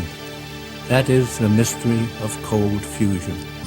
Yet as early as 1992, cold fusion experimenters began reporting unusual appearances of trace amounts of different metals such as copper, silver, chromium, and zinc when examining their spent cells. Rechecking for possible contamination, scientists like Bacchus and Maui confirmed that indeed new metals and isotopes were being formed, transmuted, during the process which produces excess heat. Kevin Wolf made many measurements of tritium. Then he got some even more astonishing results as early as 92, which were these transmutational results, the metal forming another metal inside the electrode, you see, which was super anti-paradigm. There's that dreadful word alchemy, which we mustn't use, but it was a form of that in a way, that it was creating new metals, you see. We see transmutation phenomena. We see helium-4 production. We see a range of methods of getting the excess heat. The writing is on the wall. The fossil fuel age is about to end. The sword of this panel's condemnation struck with speed and brutality, ignoring the facts in a blind rush to judgment. Hot fusion physics people have been very vigorous in their denunciation of this being called fusion. Right away, reports came in of excess heat, much too large to be from any chemical reaction. Laboratories from Texas to India confirmed the presence of tritium, a vital determining feature of a nuclear reaction. Within 2 or 3 weeks, we got the first results, and several groups started saying, yes, we are seeing excess heat, and but the most important and unbelievable phenomenon at that time was the observation of tritium. This was a discovery perhaps as significant as the Wright brothers' first flight at Kitty Hawk. There are also, in similar experiments, evidence of an anomalous nuclear process. In the free-for-all that followed the cold fusion announcement, hot fusion proponents drew the specious conclusion that cold fusion must work like hot fusion. If Pons and Fleischmann are alive, they contended, then their results must be faulty, since the neutron radiation from the fusion reaction would surely have killed them. They refused to consider that another form of the same process might be at work. In the years that have followed, the cold fusion process has repeatedly produced not only heat energy, but also nuclear byproducts such as tritium and the ash from a nuclear reaction, that all-important indicator of nuclear fusion, helium. It's clearly not possible to produce helium from a chemical process. The only possibility that remains is that the helium is produced by a nuclear process. If the helium is produced by a nuclear process, then necessarily there will be an associated release of heat. Having seen the effect with my own eyes, the claims from a few that this is impossible, inconsistent with all known laws of nuclear physics, these suggestions are in fact irrelevant. That well said. But notice how important the tritium was in this. And they thought it was a fraud because they didn't find the other things that usually go with fusion, with hot fusion. There wasn't the ionizing radiation, but there was transmutation too. Now let's look at some of the samples that were collected from the WTC. You have a variety of all sorts of strange things in the air. And if you look at the melting or the boiling temperatures of these things, there's no rhyme nor reason to the amount of the quantity. It isn't that the things that boil at a lower temperature are more prevalent. What is even more bizarre is that organic material was also found with this, which shows it was not from a high temperature process. Now we get to the most exciting slide. This is from leaky nuke plants, what they pollute into the waterways. the amount of tritium, this is exponential, logarithmic actually, and it's a very high number. This is what is produced in the cell with cold fusion. This is what was found in the basement of WTC-6, the one with all the cylindrical cutouts in it. And this is normal background. What I use the Great Lakes for normal background. And this is from atmospheric nuclear bomb testing. You can see over time it's decreased. So it's gotten down there pretty far, but this is definitely above normal. Now, a lot of folks say, well, a nuke was used in 9/11. Well, do you think they could have kept Chernobyl a secret? People all the way around the world measured the fallout from that. If there was some kind of a regular nuke used in Manhattan on 9/11, do you think they could have kept that a secret? People all around the world would have measured it. There was no Geiger counter measurable radiation that came from there.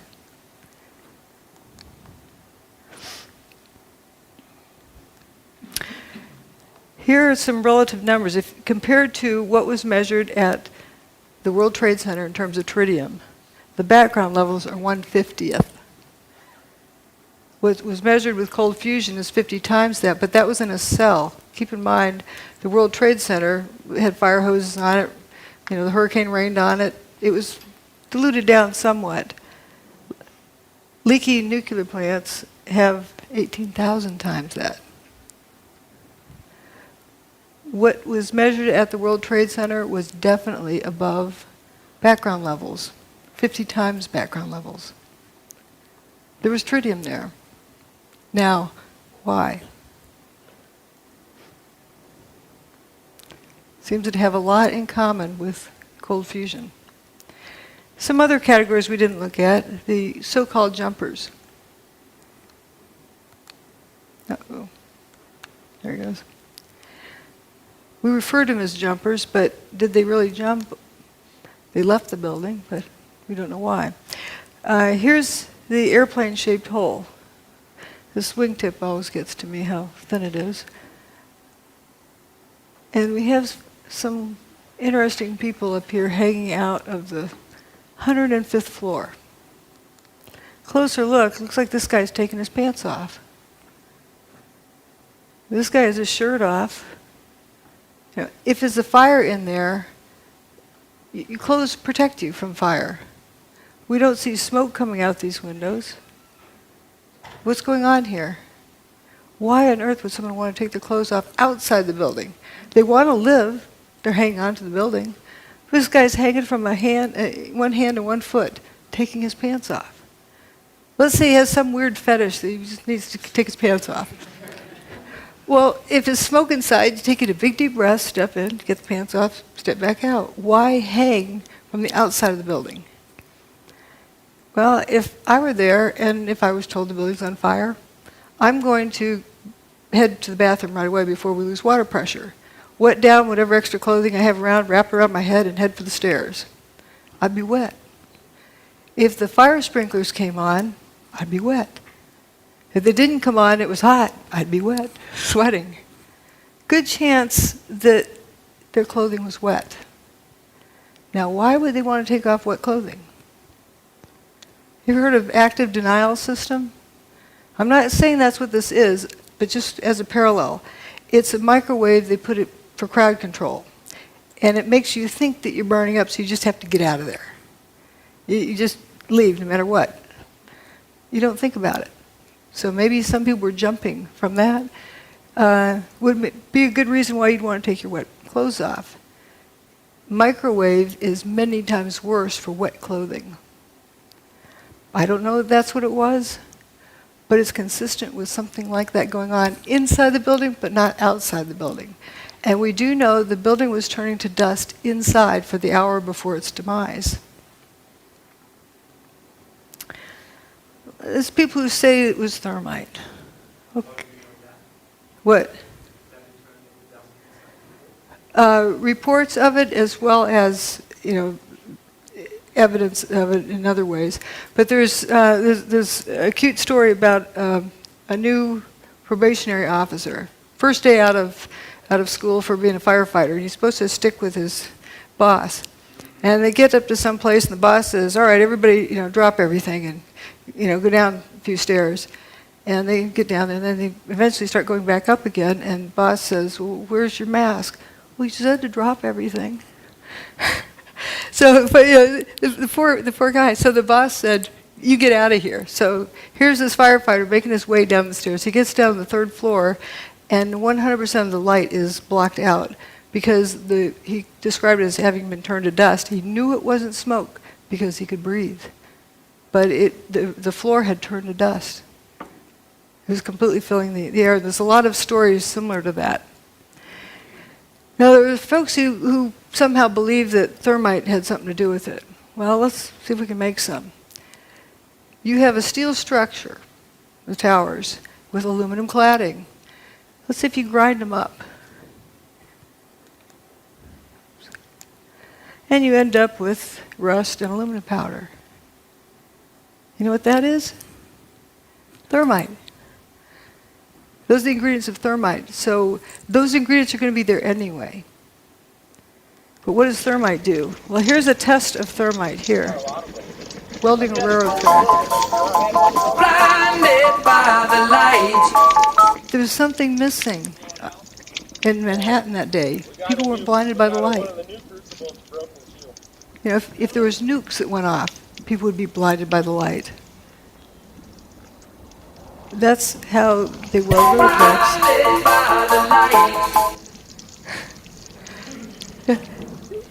How do you have, you know what a sparkler is, 4th of July sparkler? That's what the towers would look like also if it was thermite, doing things. It doesn't do it in the dark.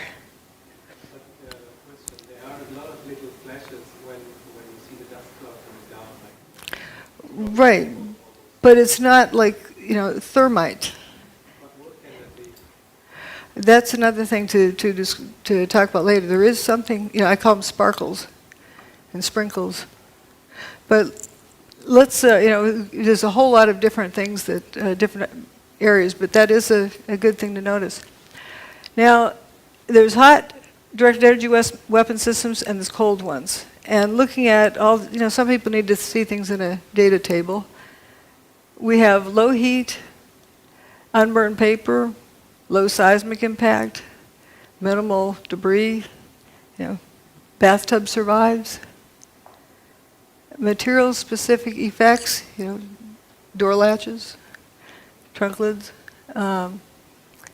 toasted cars at a distance, tritium without ionizing radiation. It doesn't have ionizing radiation. Dustification. There's really only one thing that fits the bill. I'm not going to describe exactly what gizmo it is, but we're knowing its characteristics. And its characteristics are amazing. We could use this for free energy. Directed energy weapon. Rather than kinetic energy. These are kinetic energy weapons, heat and motion. Wrecking balls, bombs, missiles.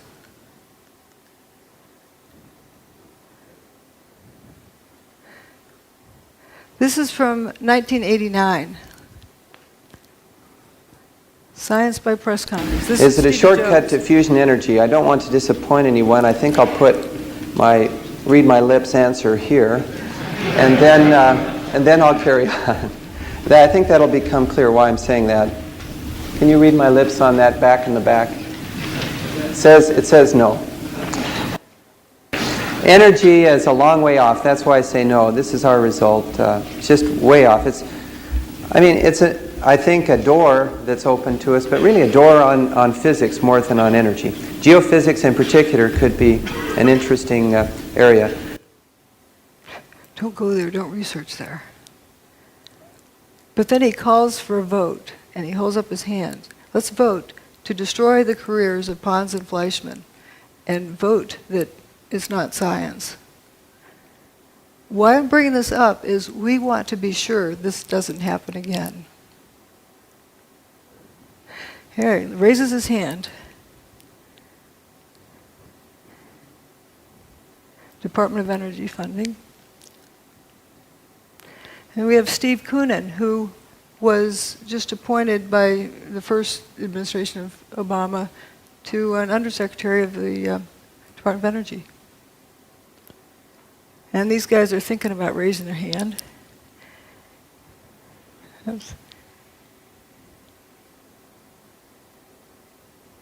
And peer pressure causes people to do things like this too. If everyone else holds their hand up, you start holding your hand up. You don't want to be caught not holding your hand up. But they're determining science by vote. Opportunism, Jones insisted on going public quickly with his opportunism. Jones insisted on going public quickly with his opportunism. Jones insisted on going public quickly with his opportunism. Jones insisted on going public quickly with his All right, well, it's stuck there. Now let's look. The building turned to dust. Something did that. People say, well, you don't know of a technology that did that, so therefore it didn't, happen. Wait, you start out with determining what happened first. It's very important because if you start out with what you know, you won't get there because you've never seen this before. But we know it happened, so therefore there is a technology that exists that can do this. That technology can also be used for free energy. Now let's vote on that. The tower's gone. So this is more of determining facts. Did they mostly turn to dust?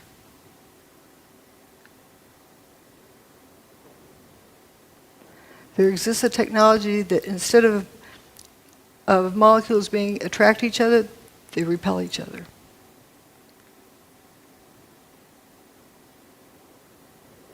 What happened is not impossible because it happened. This is another Charlie Pound song about gatekeepers.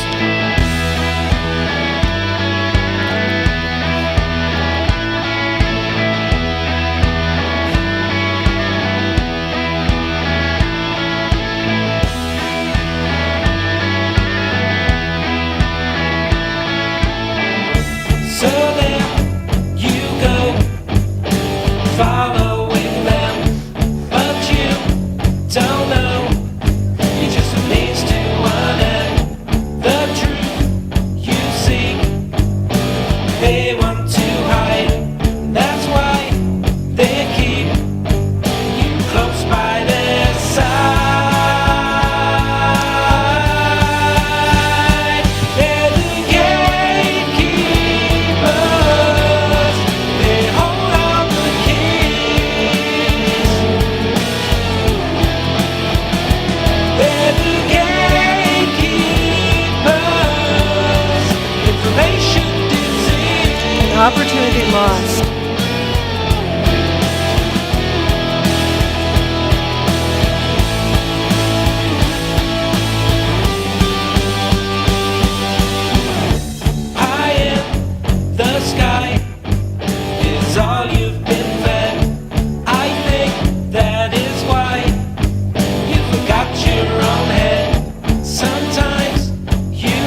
all the data says that some form of directed electromagnetic energy was used to basically break down the materials of the World Trade Center.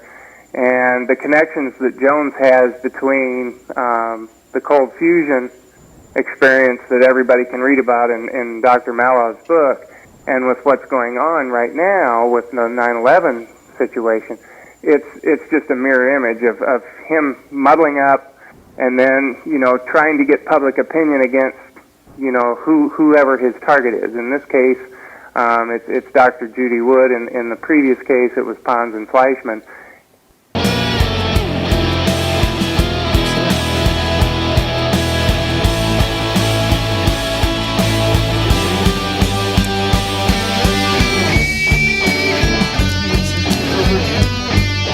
The important part is to realize we don't want history to repeat. People tend to mindlessly follow the herd. Remember about the problem with groupthink. You think that this person knows what they're talking about, and everybody joins in, and look what it cost us. That was 1989. And it took 20 years to somewhat vindicate Fleischmann, but it was too late. And we don't want that to happen again. And it's very important for each one of us to hang on to our own thoughts. Be independent. And otherwise, people get herded off to one side or the other. But what I see here is a lot of similarities with the tritium. What on earth would tritium be doing at the World Trade Center without the ionizing radiation?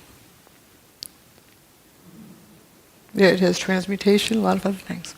Anyway, that's it. Thanks. Thanks for caring. Yes. You haven't gone into about the airplanes. How do you explain that? Well, good question. As I like to say, the towers turn to dust. Airplanes can't make buildings turn to dust. Real airplanes can't, and neither can fake airplanes. So they're a distraction. But often people are, they've been taught that there's airplanes that hit. What happened to the passengers? What happened to the airplanes? I don't get into that because it's such a distraction, but it is an interesting question. What happened to the airplanes? Joey Moore, that flight attendant who flew out of Boston that morning, he saw the flight attendants for Flight 175. That was the last time he saw them. The flight attendants that were on 175, he saw them that morning in Boston, the ones that supposedly ended up in the South Tower, that plane, Flight 175. They didn't really go in the plane. Yes, but he doesn't know where they went after that. We don't know. I think that's a different topic. What I'm talking about here today, I'm presenting evidence of what happened. Not theories, not ideas, but evidence. And that evidence, the silver lining in that horrible cloud, is that it is a demonstration of free energy technology. And that is what I am talking about here today. I'm not talking about people's opinions and... I wanted to make the point that Dr. Stephen Jones, he lives in a neighboring town of mine in Spring City, Utah. He's a good friend of mine and of my parents. They're actually in an intentional community together, so I got a very tight connection with him. And what I've learned today and yesterday about Stephen Jones is very troubling to me, and basically plays the role of a decoy of don't look here type of thing. And the reason that that's supported is because he has this evidence and he has not gone with it. It's, to me, blatantly obvious. So I commit to you that I will sit down with my good friend, Stephen E. Jones, who he knows me inside and out. And I know, not inside and out, but we know each other really well. And I'm going to be sitting down with him in person with this book in hand, and I will say, Stephen, why don't you go with this story? Because this is very, very, very obvious. Yeah. And I will then report on my conversation, and I will either explain where the mental disconnect is on his part, that he didn't see this, now he does, or that he is indeed the decoy, and he's trying to divert attention as a government plant to get us to look the other way and not see something that we should be seeing that she's pointed out.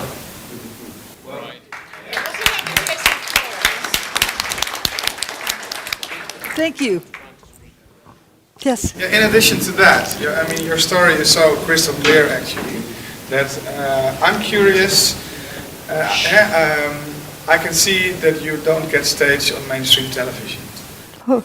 But the interesting thing is and to see where you get staged in the alternative media. Because usually I don't get much of a stage there either. But that's changing, and thank you to Jerome for inviting me here to this conference, and that is wonderful. If you want, if I may, Judy, Yes. my blog. Yeah. If you want to read my blog, that will give you a catalogue of how Judy has been excluded from the alternative media with the evidence showing exactly who is responsible for that. He's documented it since 2006. You can download my blog to a Kindle, an iPad, and actually also a free audiobook from my website. I'll mention this tomorrow, but anybody who wants to download that tonight, they can even get a free audio version because some kind lady in New York decided to do an audiobook of my whole book, 370 pages. She took it upon herself to do it, so it's now in a completely accessible format for anybody that wants to read it free. That's good. Let's see some other questions. Yes. Obviously, there was some about John Hutchinson on the web, and I know a little bit about him. Have you much experience with John Hutchinson? And I've been there and witnessed the effects of his. He can get it to repeat, but not all the time.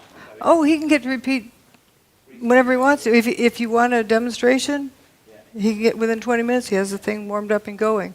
And for people who say that, there's this rumor that it's not repeatable, there's a picture of John sitting amongst about 50 samples. Shows it's repeatable. Judy. Yes. Over here. Hi. Oh, here. Hi. Hi. Great talk. I really enjoyed it. It was a very good presentation. I didn't seem to be sceptical earlier. I didn't really mean to put that over. But moving on, I'm just trying to clarify. On the one hand, we've got the cold fusion. On the other hand, we've got the kind of Hutchison effect. How do those two gel together? I know you're just saying we're only saying what we can see. But I'm just trying to kind of put it together in my head. But looking at the similarities in the evidence, John Hutchison gets all of the same, transmutation. They may indeed be the same thing. Is what he's using like a microwave type Yes. beam. What he uses is interference of at least two different types of energy. He creates a static field using a Van de Graaff generator. He used to use Tesla coil, but he now uses a Van de Graaff generator, and creates a static field, and within the static field interferes radio frequency signals like microwave. And within that zone, or someplace within that zone, these effects occur. And would you say that the cold fusion type effects, the effects of tritium, was as a result of that exotic energy? It's not that it's like I mean, when I think of cold fusion, I think of electrolytic process, but a solution. But it seems like there's an awful lot of things in common with it. Yeah, fascinating. Like, let's go study it. But, yes. Here in Holland, there were television images. Sorry. Here in Holland, there were images on television for weeks on to go with all kind of trucks transporting rubble from ground zero to another place. It went on for weeks on television here. So that gives you the impression there was It actually went on at least till 2007. I was visiting the site in 2007, and there were trucks coming and going then. They were bringing dirt, stirring it around, scooping it up, taking it out, bringing in more dirt. Looked like potting soil, really rich dirt. And a lot of it, coming in, going out, coming in, going out. And if you look at what was there, I don't know if you saw my first presentation, that there's this lack of rubble. And Peter Jennings from the studio, talking to George Stephanopoulos on the scene, George, we've been wondering, where's all the rubble gone? Oh, talking to a volunteer, Robert Galinsky, explained it all fell down into the ground, was pulverized, and evaporated. It wasn't there. Yes. Yes. It seems to me that you're focusing a lot on the main two towers and around but on the fact that Building 7 was actually demolished or whatever 7 hours later changes any logical to explain what they pretend to say that happened. How this other building, 5 hours later, is going to end up coming down. And then also, you didn't mention anything about the one plane that supposedly hit the Pentagon. I'm talking about what happened at the World Trade Center. For you specifically don't want to get into. Well, I'm staying focused on this. There was the most amount of evidence available for this. Also, there was a report which gave me a legal avenue to go after the contractors on the NIST report. What about the Building 7? You didn't seem to. I covered it also in the earlier talk. There's a whole lot of similarities with it. It was turning to dust throughout the day internally. And you saw an enormous amount of material pouring out of the building, one face and one face only for most of the day. And when it went away, it didn't make a seismic signal that traveled through the earth. It only left a surface wave. It did not slam to the earth. And the surface wave that it left was almost a non-existent event. Right. Question over here. All this material going out. Yeah, the facade was about all that was left, and it was almost silent. And you can see it if you look at some of the images of it as it's coming down. A lot of people say, well, it looks like a controlled demolition, but I have photos of it like 1 second apart where you see it, suddenly all the floors are frothing up. You know, just. Well, why would you say they took so many hours after instead of doing it at the same time than the others? You have to ask them. Yes, Judy. This is a question about John Hutchinson. You mentioned that it was electrostatic field. He built up a static field. A large static field, and then he had more than one microwave, so there was some type One or of more. interference phenomena. So here's the question: is the interference points was it where the field was bucking, and thus we're kind of on an antinode? There really isn't so much of a node. It's like what one energy field does to another one. Maybe a way of explaining it is, it's a couple of ways you can get inside of a house. You can bulldoze down the front wall, or you can use a key. What it turns out, the interference of these different energy fields, if done just right, is like a magic key that opens up this door where you get this free energy. Wow. So John Hutchison brought down the World Trade Center. No. Well, I was giving a talk in Portland. No. Here's what's wrong with it. John and I were giving a talk in Portland, Oregon. Somebody asked that question. Well, he sometimes can't get it right. He sometimes gets it here, gets there. He can't really control it well. And I said, John didn't do 9/11. Thank you. We have time for one more. Hello, Judy. I'm an engineer myself, and if you look at the events of 9/11, it's a perfect theater. But looking from the culprits, you would expect that they have tried it before. And if you look at the anomalies in the Earth magnetic field, are you interested, or have you been looking for the period before 9/11, if there were any other anomalies in the Earth magnetic field that you expect? There are various things, and it's a big, complex event. I was also looking at the correlation between solar storms and hurricanes. It turns out if there's a solar storm that hits the Earth, about the time you have this low pressure system out in the middle of the Atlantic, very good chance it's going to turn into a hurricane. That's an interesting, correlation there. They got it first time right. I mean, there's other events I've not studied very carefully, but for example, Oklahoma City, it looks just like the inside of Building 6. The only difference is one, I've got pictures side by side. The only difference is one has some wheat checks at the bottom, showing that it came from the World Trade Center. There's also other events that have happened that are very questionable, but it isn't that it necessarily happened just this way for the first time. Thank you. Do we have time for one more? Sure. Just one more, this young lady in the front. I'd like to hear what the truth movement in America, how did they react when you came with this finding? Oh, that was back in 2006.